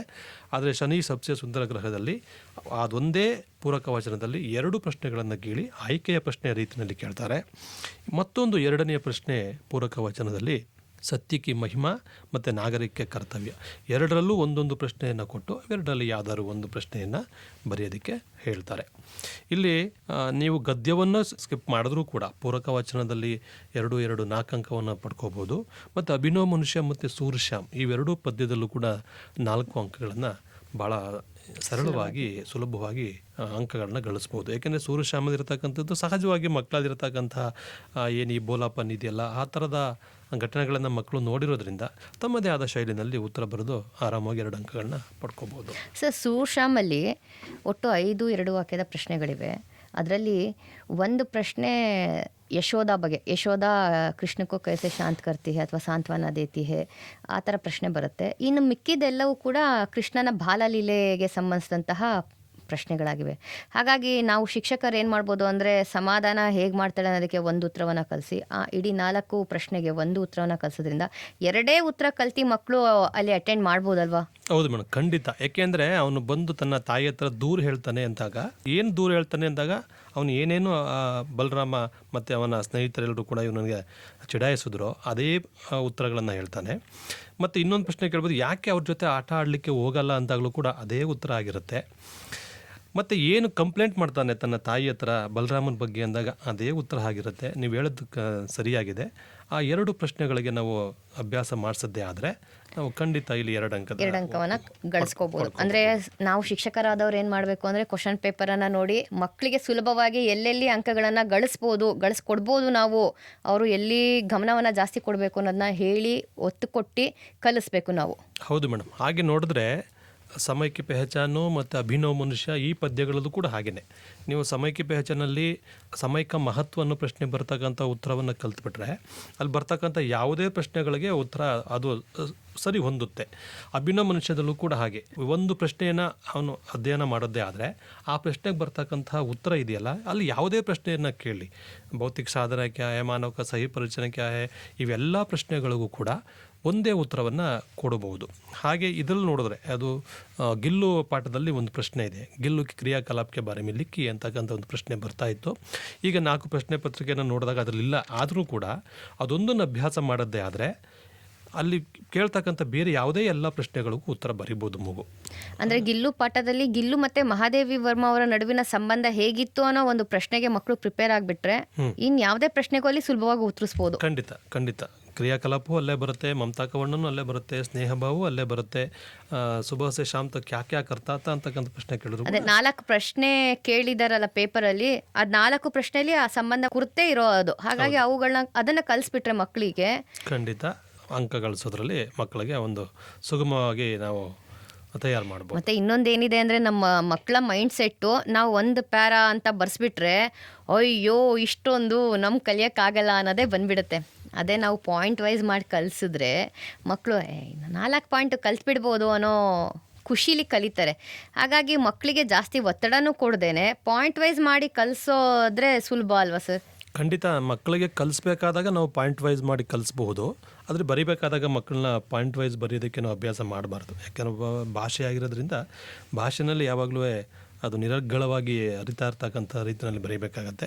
ನೀವು ಹೇಳ್ದಂಗೆ ಪಾಯಿಂಟ್ ಅಂದಾಗ 2 ಪಾಯಿಂಟು 1 ಪಾಯಿಂಟ್ ಅಂತ ಹೇಳಿ ಕಲ್ತ್ಬಿಡುತ್ತೆ ಮಗು. ಅದನ್ನು ನೀವು ಗದ್ಯ ರೂಪದಲ್ಲಿ ಬರ್ಕೊಂಡು ಹೋಗಪ್ಪ ಅಂತ ಹೇಳಿದ್ರೆ ಹೌದು ಸರ್, ಇದನ್ನ ಗಮನದಲ್ಲಿ ಇಟ್ಕೋಬೇಕಾಗತ್ತೆ. ಕಲಿಸುವಾಗ ಪಾಯಿಂಟ್ ವೈಸ್ ಮಾಡಿಸಿ, ಬರೆಯುವಾಗ ಪ್ಯಾರಾಗ್ರಾಫ್ ರೀತಿಲಿ ಬರೀರೋದನ್ನ ಅಭ್ಯಾಸ ಮಾಡಬೇಕಾಗತ್ತೆ. ಮತ್ತೆ ಯಾವುದೇ ಪಾಯಿಂಟ್ಗಳನ್ನ ಬರೀಬೇಕಾದ್ರೆ ಇದೇ ಮೊದಲು ಬರಬೇಕು, ಇದೇ ನಂತರ ಬರಬೇಕು ಅನ್ನೋದು ನಿಯಮನೂ ಕೂಡ ಮಕ್ಕಳಿಗೆ ಹೇಳಬಾರ್ದು. ಆಗ ಏನಾಗುತ್ತೆ, ಮಗು ಸರಳವಾಗಿ ಅವನಿಗೆ ಫ್ರೀ ಬಿಟ್ಟಂಗೆ ಆಗುತ್ತೆ. ಸರ್, ಇದು ಕರ್ನಾಟಕ ಸಂಪದ ಅದು ನಮಗೆ ಈಸಿ ಆದಂತಹ ಪಾಠ. ಇಡೀ ಟೆಕ್ಸ್ಟ್ ಬುಕ್ಕಲ್ಲಿ ತುಂಬ ಸುಲಭವಾದ ಪಾಠ ಕರ್ನಾಟಕ ಸಂಪದ. ಯಾಕಂದರೆ ನಾವು ಕರ್ನಾಟಕದಲ್ಲಿರೋವಂಥವ್ರು, ಕರ್ನಾಟಕದಲ್ಲಿ ಏನೇನಿದೆ ಎಲ್ಲದರ ಪರಿಚಯ ಇರೋವಂಥವ್ರು, ಮತ್ತು ಆ ಪಾಠದಲ್ಲಿ ನಮಗೆ ಗೊತ್ತಿರೋಂಥ ವಿಷಯಗಳೇ ಇರೋದ್ರಿಂದ ಮಕ್ಕಳು ಪಾಠ ಮಾಡಬೇಕಾದ್ರೆ ಉತ್ತರ ಹೇಳ್ತಾ ಇರ್ತಾರೆ. ಹಾಗಾಗಿ ಆ ಪಾಠದ ಪ್ರಶ್ನೆಗಳಿಗೆ ನಾವು ಹೇಗೆ ಪ್ರಿಪೇರ್ ಮಾಡ್ಬೋದು ಮಕ್ಕಳನ್ನ? ನೋಡಿ, ಕರ್ನಾಟಕ ಸಂಪದದಲ್ಲಿ ಬರ್ತಕ್ಕಂಥದ್ದು ಕೇವಲ ನಮ್ಮ ಕರ್ನಾಟಕಕ್ಕೆ ಸೀಮಿತವಾದಂತಹ ವಿಚಾರಗಳನ್ನೇ ಅಲ್ಲಿ ವ್ಯಕ್ತಪಡಿಸಿರ್ತಕ್ಕಂಥದ್ದು. ಒಂದು ಹೆಮ್ಮೆಯ ವಿಚಾರ ಅಂತಂದರೆ ನಾವು ಕರ್ನಾಟಕದಲ್ಲಿರ್ತಕ್ಕಂಥ ವಿಚಾರವನ್ನು ಹೆಚ್ಚು ತಿಳಿದಿದ್ದೀವಿ ಅಂತ. ನಾವು ಗದ್ಯದಲ್ಲಿ ಬರ್ತಕ್ಕಂಥ ವಿಚಾರಗಳನ್ನು ಹೊರತುಪಡಿಸಿ ನಾವು ಸುತ್ತಮುತ್ತಲು ಏನು ತಿಳಿದಿದ್ದೀವಲ್ಲ, ಏನು ಪ್ರೇಕ್ಷಣೀಯ ಸ್ಥಳಗಳಾಗ್ಬೋದು, ಇಲ್ಲಿ ಸ್ಥಳೀಯವಾಗಿರ್ತಕ್ಕಂತಹ ನಮ್ಮ ರಾಜ್ಯದವರೇ ಆದಂತಹ ಸಾಧನೆ ಮಾಡಿರ್ತಕ್ಕಂತಹ ಸಾಧಕರಾಗ್ಬೋದು, ಅವರು ಸಾಹಿತ್ಯ ಕ್ಷೇತ್ರದಲ್ಲಾಗ್ಬೋದು, ಕೃಷಿ ಕ್ಷೇತ್ರದಲ್ಲಾಗ್ಬೋದು, ಅಥವಾ ವಿಜ್ಞಾನ ಕ್ಷೇತ್ರದಲ್ಲಾಗ್ಬೋದು, ಅಥವಾ ಯಾವುದರ ಕಲ್ಚರ್ ಸಂಬಂಧಪಟ್ಟದಾಗ್ಬೋದು, ಎಲ್ಲರ ವಿಚಾರಗಳನ್ನು ತಿಳ್ಕೊಂಡು ನಾವಲ್ಲಿ ಈಸಿಯಾಗಿ ಬರೆಯೋದಕ್ಕೆ ಅನುಕೂಲ ಆಗುತ್ತೆ. ಜೊತೆಗೆ ಇಲ್ಲಿರ್ತಕ್ಕಂಥ ಸ್ಥಳಗಳನ್ನು ಮಕ್ಕಳು ಒಂದಷ್ಟು ಕೇಳಿರ್ತಾರೆ, ಇಲ್ಲ ನೋಡಿರ್ತಾರೆ. ಆ ವಿಚಾರಗಳನ್ನು ಕುರಿತು ಸ್ವಲ್ಪ ತನ್ನದಾದ ರೀತಿಯಲ್ಲಿ ವ್ಯಕ್ತಪಡಿಸಿ ಅಂತ ಹೇಳಿದ್ರೆ ಸರಳವಾಗಿ ಅಲ್ಲಿ ಅಂಕಗಳನ್ನ ಪಡಿಬೋದು. ಅಲ್ಲಿ ಪ್ರಧಾನವಾಗಿ ಕೇಳ್ತಕ್ಕಂಥ ಪ್ರಶ್ನೆ ಶಿಲ್ಪಕಲಾ ಮತ್ತು ವಾಸ್ತುಕಲಾ ಬಗ್ಗೆ ಪ್ರಶ್ನೆ ಯಾವಾಗಲೂ ಬರ್ತಿರುತ್ತೆ. ನಿಮಗೆ ನೆನಪಿರುತ್ತೆ, ನೀವೇ ಹೇಳ್ತಿದ್ರಿ, ಪ್ಲೇಸ್ಗಳ ಬಗ್ಗೆ ಅದ್ಭುತ, ಸುಂದರ, ಮನೋಹರ ಅಂತ ಪದಗಳನ್ನು ಸೇರಿಸಿ ಅವನು ಏನು ನೋಡಿರ್ತಾನೆ ಅದನ್ನು. ಈಗ ಗೊಮ್ಮಟೇಶ್ವರ ಮೂರ್ತಿ ಅದ್ಭುತ ಅಂದ್ರೂ ಸರಿನೇ, ಅಥವಾ ಅದು ಅನೋಖ ಅಂದ್ರೂ ಸರಿನೇ. ಹೀಗೆ ಆ ಸ್ಥಳಗಳನ್ನು ಕುರಿತು ಅದ್ಭುತ, ಅನೋಖ, ಅತಿ ಸುಂದರ, ಮನೋಹರ ಅಂತಕ್ಕಂಥ ಪದಗಳನ್ನು ಸೇರಿಸಿ ಆ ದೇವಸ್ಥಾನಗಳು ಅಥವಾ ಯಾವುದಾದ್ರು ಹಿಸ್ಟಾರಿಕಲ್ ಪ್ಲೇಸ್ ಆಗಿರ್ತಕ್ಕಂಥದ್ದು ಅವೆಲ್ಲನೂ ವರ್ಣಿಸಿ ಬರೆದ್ರೆ ಅದೇ ಶಿಲ್ಪಕಲಾ ಮತ್ತು ವಾಸ್ತುಕಲಾ ಬಗ್ಗೆ ನೀಡ್ತಕ್ಕಂಥ ಉತ್ತರ. ಹೌದು ಸರ್, ಇದು ನಮ್ಮ ಚೆನ್ನಾಗಿ ಓದೋ ಮಕ್ಕಳು ಔಟ್ ಆಫ್ ಔಟ್ ತೆಗಿತಾರೆ ಅನ್ನೋರು ಅಲ್ಲಿ ಹೇಗಿದೆಯೋ ಹಾಗೆ ಬರೆದ್ಬಿಡ್ತಾರೆ. ಪಾಸಿಂಗಿಗೆ ಇರ್ತಾರಲ್ಲ ಆ ಮಕ್ಕಳು ನೋಡಿರ್ತಾರೆ, ಬೇಲೂರು ನೋಡಿರ್ತಾರೆ, ಸೋಮನಾಥಪುರ ಎಲ್ಲನೂ ನೋಡಿರ್ತಾರೆ, ಎಲ್ಲ ಪರಿಚಯನೂ ಇರುತ್ತೆ, ಎಲ್ಲ ಸ್ಥಳಗಳ ಪರಿಚಯ ಇರುತ್ತೆ, ಆದರೆ ಬರೆಯೋದಕ್ಕೆ ಬರೋದಿಲ್ಲ. ಅದೇ ನಾವು ಒಂದು ಸೆಂಟೆನ್ಸ್ ಮಾಡಿಬಿಟ್ಟು ನೀವು ಹೇಳ್ದಂಗೆ ಅದನ್ನು ಹೇಳ್ಕೊಟ್ಟು ನಾನು ಸಕ್ಸಸ್ ಆಗಿದ್ದೀನಿ ಸರ್ ಈ ಕ್ವಶನ್ನಲ್ಲಿ. ಹಾಗಾಗಿ ಅದನ್ನು ಮಾಡ್ಬೋದು ಸರ್. ಖಂಡಿತ ಮಾಡ್ಬೋದು, ಅಲ್ಲಿ ಪೂರ್ತಿ ಅಂಕಗಳನ್ನ ತಗೋಬಹುದು. ಯಾಕಂದರೆ ಎಷ್ಟೋ ವಿಷಯಗಳನ್ನು ಸೇರಿಸಿದ್ರೂ ಕೂಡ ಕಡಿಮೆನೇ ಅಲ್ಲಿ. ಹಾಗಾಗಿ ಲಿಮಿಟ್ ಇರೋದ್ರಿಂದ ಒಂದು 4-5 ಅಂಶಗಳು ಸಿಕ್ಕಿದ್ರೆ ಸಾಕು. ವಾಸ್ತುಶಿಲ್ಪಕ್ಕೆ ಸಂಬಂಧಪಟ್ಟಂತಹ ಅಥವಾ ಶಿಲ್ಪಕಲೆಗೆ ಸಂಬಂಧಪಟ್ಟಂಥದ್ದು ಯಾವ್ದಾದ್ರು ಉದಾಹರಣೆಗಳನ್ನ ಕೊಡಲಿ. ಬೇಲೂರು ಅಥವಾ ಶ್ರವಣಬೆಳಗೊಳ ಆಗ್ಬೋದು, ಯಾವುದಾದ್ರೂ ಗೊತ್ತಿರ್ತಕ್ಕಂಥ ಹಂಪಿ ಆಗ್ಬೋದು, ವಿಜಯಪುರ, ಗೋಲ್ ಗುಂಬಜ್ ಆಗ್ಬೋದು, ಯಾವುದಾದ್ರು ಒಂದಷ್ಟು 2 ವಿಚಾರಗಳನ್ನು ಸೇರಿಸಿ ಹೇಳಿದ್ರೆ ಸಾಕು, ಪೂರ್ತಿ ಅಂಕವನ್ನು ಅಲ್ಲಿ ಪಡ್ಕೋಬಹುದು. ಸರ್, ಈ ಪಾಠದಲ್ಲಿ ಬೆಂಗಳೂರು ಬಗ್ಗೆ ಬರೀಲಿಕ್ಕೆ ಕೊಡ್ತಾರೆ ಸರ್. ಬೆಂಗಳೂರನ್ನ ವರ್ಣಿಸಿ ಅಥವಾ ಅಲ್ಲಿ ಪರಿಚಯ ಮಾಡಿಕೊಡಿ ಅಂತ ಅನ್ನೋದು ಇತ್ತೀಚೆಗೆ ಕೇಳ್ತಾ ಇದ್ದಾರೆ, ಹೌದಲ್ವಾ ಸರ್? ಅಲ್ಲಿ ಏನೇನು ಬರಿಬೇಕಾಗುತ್ತೆ ಮಕ್ಕಳು? ಅಲ್ಲಿ ಮೇಯ್ನ್ ಆಗಿ ಬೆಂಗಳೂರು ಸಿಲಿಕಾನ್ ಸಿಟಿ ಅಂತಕ್ಕಂಥದ್ದನ್ನು ಬರೀಬೇಕಾಗತ್ತೆ. ಮತ್ತು IT-BTಗಳು ಇರ್ತಕ್ಕಂಥದ್ದು ಬೆಂಗಳೂರಿನಲ್ಲಿ ಹೆಚ್ಚು ಅಂತಕ್ಕಂಥ ವಿಚಾರವನ್ನು ಬರೀಬೇಕಾಗತ್ತೆ. ಮತ್ತು ಬೇರೆ ಬೇರೆ ರಾಜ್ಯದಲ್ಲಿರ್ತಕ್ಕಂಥ ಭಾಳಷ್ಟು ಜನ ಬೆಂಗಳೂರಿಗೆ ಬಂದು ನೆಲೆಸ್ತಾ ಇರೋದಕ್ಕೆ ಕಾರಣವೂ ಕೂಡ ಇಲ್ಲಿ IT ಸೆಕ್ಟರ್ ಜಾಸ್ತಿ ಇರೋದ್ರಿಂದ ಅಂತಕ್ಕಂಥ ವಿಚಾರವನ್ನು ಆ ಮಗು ಬರೀಬೇಕಾಗತ್ತೆ. ಮತ್ತು ಬೆಂಗಳೂರಿರ್ತಕ್ಕಂಥ ಕೆಲವು ಕಂಪನಿಗಳನ್ನು HAL ಆಗ್ಬೋದು, ಈ ಥರ ಬೆಮೆಲ್ ಆಗ್ಬೋದು, ಈ ಥರದ HMT ಇವುಗಳ ವಿಚಾರಗಳನ್ನು ಅಲ್ಲಿ ಆ ಮಗು ಬರೆದ್ರೆ ಬೆಂಗಳೂರು ಸಂಬಂಧಪಟ್ಟಂಥ ವಿಚಾರವೇ ಆಗುತ್ತೆ. ಇದಲ್ಲದೇ ಏನು ಉದ್ಯೋಗಕ್ಕೆ ಯಾವ್ಯಾವ ಕಂಪನಿಗಳು ಹೆಸರು ಮಾಡಿದ್ದಾವೆ ಅಂತಕ್ಕಂಥ ವಿಚಾರವನ್ನು ಕೂಡ ಬರೆದ್ರೆ ಸಾಕಾಗತ್ತೆ. ಅಲ್ಲೇನು ಈ ಥರದ ಪಠ್ಯಪುಸ್ತಕದಲ್ಲಿ ಇರತಕ್ಕಂಥ ವಿಚಾರನೇ ಬರೀಬೇಕು ಅಂತ ಏನಿಲ್ಲ. ಬೆಂಗಳೂರು ಸಂಬಂಧಪಟ್ಟಿರ್ತಕ್ಕಂಥ ಬಹಳಷ್ಟು ವಿಚಾರಗಳನ್ನು ತಿಳ್ಕೊಂಡು ಅಂದರೆ ಅದರಲ್ಲೂ ಕೂಡ ಮಕ್ಕಳು ಸುಲಭವಾಗಿ 3 ಅಂಕವನ್ನು ಗಳಿಸ್ಬೋದು ಆ ಪ್ರಶ್ನೆ ಬಂದ್ರೂ ಕೂಡ. ಖಂಡಿತ ಖಂಡಿತ ಸರ್. ಹಾಗಾದರೆ ಇನ್ನು 3 ಅಂಕದ ಬಗ್ಗೆನೇ ಮಾತಾಡ್ತಿರೋದ್ರಿಂದ ಇನ್ನು ಯಾವ್ಯಾವ ಪಾಠದಲ್ಲಿ 3 ಅಂಕದ ಪ್ರಶ್ನೆ ಬರುತ್ತೆ, ಮತ್ತು ರಿಪೀಟೆಡ್ ಬಂದಿರೋಂಥ ಪ್ರಶ್ನೆಗಳು ಯಾವುದು, ಬರೋ ಚಾನ್ಸಸ್ ಇರೋ ಪ್ರಶ್ನೆಗಳು ಯಾವುದು, ಅದನ್ನು ಹೇಳಿಬಿಡೋಣ ಸರ್. ಈಗ ನಾವು 5 ಗದ್ಯಗಳಲ್ಲಿ 3 ಅಂಕದ ಪ್ರಶ್ನೆಗಳನ್ನು ಕೇಳ್ತಾರೆ. ಗಿಲ್ಲು, ಇಂಟರ್ನೆಟ್ ಕ್ರಾಂತಿ, ರೋಬೋಟು, ಮಹಿಳಾಕಿ ಸಾಹಸಗಾಥ ಮತ್ತು ಕರ್ನಾಟಕ ಸಂಪದ. ಈ ಗದ್ಯಗಳಲ್ಲಿ 3 ಅಂಕದ ಪ್ರಶ್ನೆಗಳನ್ನು ಕೇಳ್ತಾರೆ. ಪದ್ಯ ಭಾಗಕ್ಕೆ ಬಂದರೆ ಮಾತೃಭೂಮಿ, ಸಮೈಕ್ಯ ಪೆಹಚಾನು, ತುಳಸಿಕೆ ದೋಹೆನಲ್ಲಿ 3 ಪ್ರಶ್ನೆಗಳನ್ನು ಕೇಳ್ತಾರೆ. ಹಾಗೆ ರಚನಾ ಭಾಗದಲ್ಲಿ 3 ಅಂಕದ್ದಕ್ಕೂ 1 ಪ್ರಶ್ನೆ ಇರುತ್ತೆ. ಒಟ್ಟು 9 ಪ್ರಶ್ನೆಗಳು ಇರ್ತವೆ. 9 ಪ್ರಶ್ನೆಗಳಲ್ಲಿ 1 ರಚನೆಗೆ ಹೋಗುತ್ತೆ, ಅನುವಾದಕ್ಕೆ ಹೋಗುತ್ತೆ, 1 ಪದ್ಯ ಭಾಗದಲ್ಲಿ ಭಾವಾರ್ಥಕ್ಕೆ ಹೋಗುತ್ತೆ. ಇನ್ನು ಉಳಿದಂಥವು ಪ್ರಶ್ನೆಗಳಿಗೆ ನಾವು ನೇರ ಉತ್ತರಗಳನ್ನು ಮಕ್ಕಳಿಂದ ಪಡಿಬೇಕಾಗತ್ತೆ. ಇಲ್ಲಿ ಸಹಜವಾಗಿ ರಿಪೀಟ್ ಆಗ್ತಕ್ಕಂಥ ಪ್ರಶ್ನೆಗಳು ಅಂದರೆ ಇಂಟರ್ನೆಟ್ ಕ್ರಾಂತಿನಲ್ಲಿ ಸೋಷಲ್ ನೆಟ್ವರ್ಕಿಂಗ್ಗೆ ಬಾರೆ ಮೇಲೆ ಲಿಖಿ ಅಂತಕ್ಕಂಥ ಪ್ರಶ್ನೆ ಪದೇ ಪದೇ ರಿಪೀಟ್ ಆಗಿರ್ತಕ್ಕಂಥದ್ದು. ಮತ್ತು ರೋಬೋಟ್ನಲ್ಲಿ ರೋಬೋಟ್ ರಖನೆ ಕಾ ನಿರ್ಣಯ ಕ್ಯೂ ಲಿಯಾ ಅಥವಾ ಬುದ್ಧಿಮಾನ್ ರೋಬೋಟ್ಗೆ ಜರೋದು ಕ್ಯೂ ಥಿ, ಈ ಪ್ರಶ್ನೆಗಳು ಪದೇ ಪದೇ ಕೇಳಿರ್ತಕ್ಕಂಥ ಪ್ರಶ್ನೆಗಳಾಗಿರ್ತವೆ. ಇದಲ್ಲದೇ ನಾವು ಕರ್ನಾಟಕ ಸಂಪದದಲ್ಲಿ ಬಂದರೆ ಕರ್ನಾಟಕ ಸಂಪದದಲ್ಲಿ ಯಾವಾಗಲೂ ಕೂಡ ಕೇಳ್ತಾ ಇರ್ತಕ್ಕಂಥ ಪ್ರಶ್ನೆಗಳು ಹೇಳ್ತೀರಾ ಭಗವನ್? ಶಿಲ್ಪಕಲಾ ಮತ್ತು ವಾಸ್ತುಕಲಾ. ಕರ್ನಾಟಕ ಸಂಪದ ಅಂತಂದ್ರೆ ನೇರವಾಗಿ ಕೇಳ್ತಕ್ಕಂಥದ್ದು ಆ ಪ್ರಶ್ನೆಗಳೇ ಆಗಿರುತ್ತೆ. ಇನ್ನೊಂದು ಕನ್ನಡ ಸಾಹಿತ್ಯಕಾರರಿಗೆ ಇದೇನು ಕ್ಯಾ ಹೇ ಅಂತಕ್ಕಂಥದ್ದು ಈ 4 ಪ್ರಶ್ನೆ ಪತ್ರಿಕೆಗಳು ಇಲ್ಲದೇ ಇದ್ರೂ ಅದನ್ನು ಕೂಡ ನಾವು ಅಭ್ಯಾಸ ಮಾಡಿಸ್ಬೇಕಾಗತ್ತೆ. ಅದು ಸುಲಭ ಸರ್. ನಮ್ಮ ಕನ್ನಡ ಫಸ್ಟ್ ಲ್ಯಾಂಗ್ವೇಜ್ ಆಗಿರೋದ್ರಿಂದ ಮಕ್ಕಳಿಗೆ ಹೌದು, ಕವಿ ಮತ್ತೆ ಲೇಖಕರ ಪರಿಚಯ ಇರುತ್ತೆ. ಅವುಗಳನ್ನೇ ಬರೆದ್ರೆ ಸಾಕು ಆ ಪ್ರಶ್ನೆಗೆ ಮಕ್ಕಳು ಉತ್ತರ. ಒಬ್ಬೊಬ್ಬ ಕವಿ ಅಥವಾ ಲೇಖಕರ ಒಂದೊಂದು ಕೃತಿಯನ್ನ ಅಲ್ಲಿ ಮೆನ್ಷನ್ ಮಾಡಿದ್ರು ಸಾಕು. ಪ್ರಾಚೀನ ಕವಿಗಳು, ಆಧುನಿಕ ಕವಿಗಳು, ಇವುಗಳ ಒಂದೊಂದು ಕೃತಿಯನ್ನ ಜ್ಞಾನಪೀಠ ಪ್ರಶಸ್ತಿ ಬಂದಿರೋರು ಗೊತ್ತಿರ್ತಾರೆ ನಮ್ಮ ಮಕ್ಕಳಿಗೆ ಎಲ್ಲರಿಗೂ. ಬರೆದು ಬಿಟ್ರೆ ಆಯ್ತು. ಜ್ಞಾನಪೀಠ ಪುರಸ್ಕಾರ ಪಡೆದಕ್ಕಂಥ ಕವಿಗಳ ಹೆಸರು, ಅವರ ಒಂದೆರಡು ಕೃತಿಗಳನ್ನು ಬರೆದ್ರು ಕೂಡ ಆಗುತ್ತೆ. ಪದ್ಯದಲ್ಲಿ ಬಂದಾಗ ಮಾತೃಭೂಮಿ ಅಂತಲ್ಲಿ ಇರ್ತಕ್ಕಂಥ ಯಾವಾಗಲೂ ಪ್ರಮುಖವಾಗಿ 2 ಪ್ರಶ್ನೆಗಳನ್ನು ಕೇಳ್ತಾ ಇದ್ರು. ಒಂದು ಪ್ರಾಕೃತಿಕ ಸೌಂದರ್ಯಕ್ಕೆ ಬಾರೆ ಮೇ ಲಿಖಿಯೆ, ಮತ್ತೊಂದು ಮಾತೃಭೂಮಿ ಕೆ ಸ್ವರೂಪಕ್ಕೆ ಬಾರೆ ಮೇ ಲಿಖಿಯೆ ಅಂತ. ಈಗ ಪ್ರಶ್ನೆ ಪತ್ರಿಕೆಯನ್ನು ನೋಡಿದಾಗ ಇಲ್ಲಿ ಕೇಳಿರ್ತಕ್ಕಂಥ ಎಲ್ಲ ಪ್ರಶ್ನೆಗಳು ಪ್ರಾಕೃತಿಕ ಸೌಂದರ್ಯಕ್ಕೆ ಬಾರೆ ಮೇ ಲಿಖಿಯೆ 4 ಪೇಪರ್ ಅಲ್ಲೂ ಪ್ರಾಕೃತಿಕ ಸೌಂದರ್ಯನೇ ಕೊಟ್ಟಿರುವಂತದ್ದು. ಆದ್ರೆ ಕೆಲವು ಸಲ ಟ್ವಿಸ್ಟ್ ಮಾಡಿ ಕೇಳಿರ್ತಕ್ಕಂಥ ಪ್ರಶ್ನೆ ಏನು ಅಂದ್ರೆ ಮಾತೃಭೂಮಿಗೆ ಸೌಂದರ್ಯಕ್ಕೆ ಬಾರೆ ಮೇ ಲಿಖಿಯೆ ಅಥವಾ ಕೈಸೆ ಚಿತ್ರಿತ್ ಕಿಯಾ ಗಯಾ ಹೈ ಅಂತ ಪ್ರಶ್ನೆಯನ್ನು ಕೇಳಿದಾಗ ಅಲ್ಲಿ ನೀವು ಪ್ರಾಕೃತಿಕ ಸೌಂದರ್ಯವನ್ನೂ ಬರೀಬೇಕಾಗತ್ತೆ, ಆ ಸ್ವರೂಪದ ಬಗ್ಗೆನೂ ಬರೀಬೇಕಾಗತ್ತೆ. ಇಲ್ಲಿ ಯಾವ ಯಾವ ಸಂಪತ್ತು ದೊರೆಯುತ್ತೆ ಅಂತಕ್ಕಂಥ ವಿಚಾರವನ್ನು ಬರೆದು ಮೊದಲನೇ ಪ್ಯಾರದಲ್ಲಿರ್ತಕ್ಕಂಥ ಅಮರವಂಕಿ ಜನನಿ ವಿಚಾರವನ್ನು ಕೂಡ ಇಲ್ಲಿ ಬರೀಬೇಕಾಗತ್ತೆ. ಇಲ್ಲೂ ನಾವು ಒಂದೇ ಉತ್ತರ ಕಲಿಸ್ಬೋದು ಎಲ್ಲದಕ್ಕೂ ಸೇರಿಸಿ ಅಂತ ಅನ್ಸುತ್ತೆ. ಹೌದು, ಯಾಕೆ ಅಂತಂದ್ರೆ ನಾವು ಸ್ವರೂಪದ ಬಗ್ಗೆ ಕೇಳಿದಾಗ ಅವರು ಏಕಾತ್ಮೆ ನ್ಯಾಯ ಪತಾಕ ದೂಸರ ಆತ್ಮೀಯ ಜ್ಞಾನದೀಪ ಅಂತಕ್ಕಂತಹ ಒಂದು ಸೆಂಟೆನ್ಸನ್ನು ಹಾಕಿ ಆಮೇಲೆ ಪ್ರಕೃತಿ ಸೌಂದರ್ಯವನ್ನು ವರ್ಣಿಸಿ ಜೊತೆಗೆ ಅಮರವಂಕಿ ಜನನಿ ಅಂತಕ್ಕಂಥ ವಿಚಾರವನ್ನು ಕಲಿಸ್ಬಿಟ್ರೆ ನಿಮಗೆ ಆರಾಮಾಗಿ 3 ಅಂಕಗಳನ್ನ ಪಡ್ಕೋಬಹುದು. ನಮ್ಮ ಕೆಲಸ ಜಾಸ್ತಿ ಮಾಡ್ಕೋಬೇಕು ಸರ್. ಹೌದು, ಖಂಡಿತ. ನಾವು ಆರಾಮಾಗಿರ್ಬಾರ್ದು.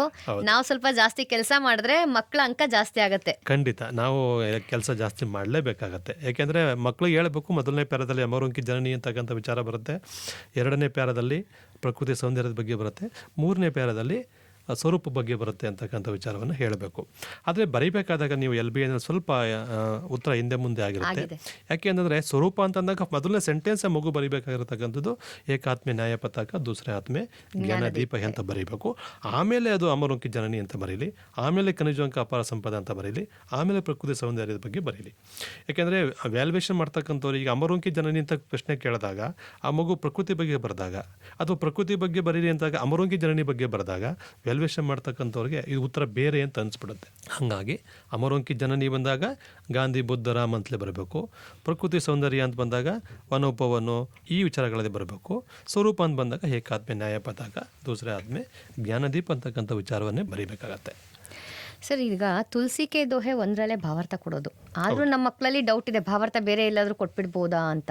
ಆ ಸಂಶಯವನ್ನು ನಿವಾರಿಸ್ಬಿಡೋಣ ಸರ್. ಖಂಡಿತ. ಭಾವಾರ್ಥಕ್ಕೆ ಕೇಳ್ತಕ್ಕಂಥದ್ದು ಇಲ್ಲೂ ಕೂಡ ನಮಗೆ ತೃತೀಯ ಭಾಷೆ ಆಗಿರೋದ್ರಿಂದ ನಾವು ಇಲ್ಲೂ ಕೂಡ ಅದೃಷ್ಟವಂತರು. ಹೆಂಗೆ ಕಂಠಪಾಠಕ್ಕೆ ಪದ್ಯ ಇದೇ ಕೊಡ್ತಾರೆ ಅಂತ ಹೇಳಿರ್ತಾರೋ ಹಾಗೆ ತುಳಸಿಕೆ ದೋಹೆನಲ್ಲೂ ಕೂಡ ಇದೇ ದೋಹೆಯನ್ನು ಕೊಡ್ತಾರೆ ಭಾವಾರ್ಥಕ್ಕೆ ಅಂತಕ್ಕಂಥದ್ದು ನಿಗದಿಯಾಗಿರ್ತಕ್ಕಂಥದ್ದು.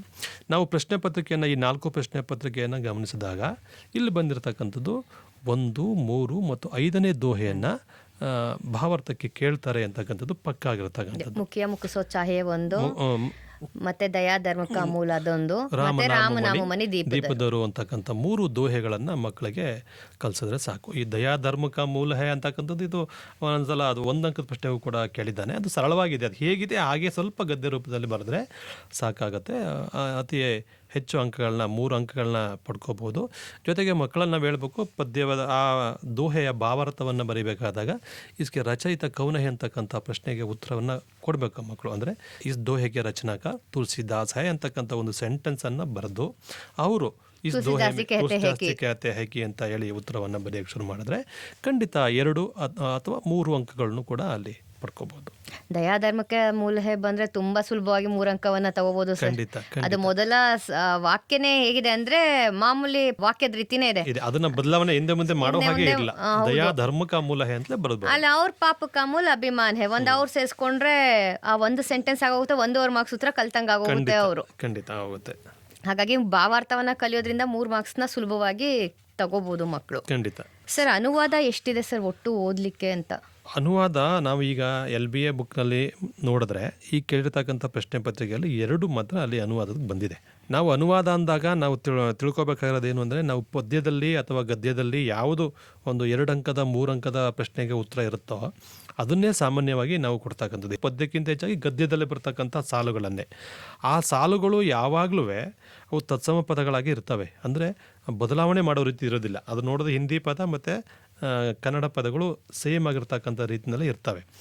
ನೀವು ಹೆಚ್ಚು ಕರ್ನಾಟಕ ಸಂಪದದಲ್ಲಿರ್ತಕ್ಕಂಥದ್ದು, ಇಂಟರ್ನೆಟ್ ಕ್ರಾಂತಿ ಈ ಪಾಠಗಳಲ್ಲಿ ಮತ್ತು ಕಾಶ್ಮೀರಿ ಸೇಬು ಈ 3 ಪಾಠಗಳಲ್ಲಿ ಹೆಚ್ಚು ಓದ್ಕೊಂಡ್ರೆ ಹೆಚ್ಚಿನ ಅಂಕಗಳು ಬರುತ್ತೆ. ಜೊತೆಗೆ ಗೆಲ್ಲುವ ಪಾಠದಲ್ಲೂ ಕೂಡ ಒಂದೆರಡು ಅನುವಾದ ಪ್ರಶ್ನೆಗಳು ಬರುತ್ತೆ. ನಮಗೆ ಪಠ್ಯ ಪುಸ್ತಕದಲ್ಲೆಲ್ಲ ಅನುವಾದ ಕೊಟ್ಟಿರೋದು ಒಂದೊಂದು ಸೆಂಟೆನ್ಸನ್ನು ಕೊಟ್ಟಿದ್ದಾರೆ, ಆದರೆ ಇಲ್ಲಿ ಅನುಚ್ಛೇದದ ರೀತಿ ಕೊಡೋದು. ಹಾಗಾಗಿ ನಾವು ಆ ವಿಷಯವನ್ನ ನೆನಪಲ್ಲಿ ಇಟ್ಕೊಂಡು ಮಕ್ಕಳಿಗೆ ಅನುಚ್ಛೇದವನ್ನ ಅನುವಾದ ಮಾಡೋದನ್ನ ಕಲಿಸ್ಬೇಕಾಗತ್ತೆ. ಹೌದು, ಖಂಡಿತ. ಯಾಕೆಂದ್ರೆ 3 ಅಂಕದ ಪ್ರಶ್ನೆ ಆಗಿರೋದ್ರಿಂದ ನಾವು ಅಭ್ಯಾಸದಲ್ಲಿ ಕೊಟ್ಟಿರ್ತಕ್ಕಂಥ ಅನುವಾದದ ಪ್ರಶ್ನೆಗಳನ್ನು ಅಲ್ಲದಲ್ಲೇ ನಾವು ಪಠ್ಯದಲ್ಲೇ ಬರ್ತಕ್ಕಂಥ 3 ವಾಕ್ಯಗಳು ಕಂಟಿನ್ಯೂ ಆಗಿರ್ತಕ್ಕಂತಹ, ಅಂದರೆ ಯಾವುದೇ 3 ಅಂಕದ ಪ್ರಶ್ನೆಗಳಿಗೆ 2 ಅಂಕದ ಪ್ರಶ್ನೆಗಳಿಗೆ ಉತ್ತರ ಇರತಕ್ಕಂತಹ ವಾಕ್ಯಗಳನ್ನು ಅಭ್ಯಾಸ ಮಾಡಿಸಿದ್ರೆ ಅಲ್ಲಿಗೆ ಪ್ರಶ್ನೋತ್ತರಗಳಿಗೆ ಉತ್ತರನೂ ಕಲಿಸ್ದಂಗೆ ಆಗುತ್ತೆ, ಅನುವಾದನೂ ಕೂಡ ಅಭ್ಯಾಸ ಮಾಡಿಸ್ದಂಗೆ ಆಗುತ್ತೆ. ನೀವು ಹೇಳಿದ್ರೆ ಅವಾಗ್ಲೇನೆ ಅದೇ ಕನ್ನಡದಲ್ಲಿದ್ದಂಗೆ ಇರುತ್ತೆ. ಈಗ ವಚನಕಾರ ಬಸವಣ್ಣ ಕ್ರಾಂತಿಕಾರಿ ಸುಧಾರಕತೆ ಅಂತ ಇದೆ, ಅದನ್ನ ಆಗಿದ್ದರು ತೇ ಬಂದಾಗ ಆಗಿದ್ದರು ಅಂತ ಬರೋದ್ರಿಂದ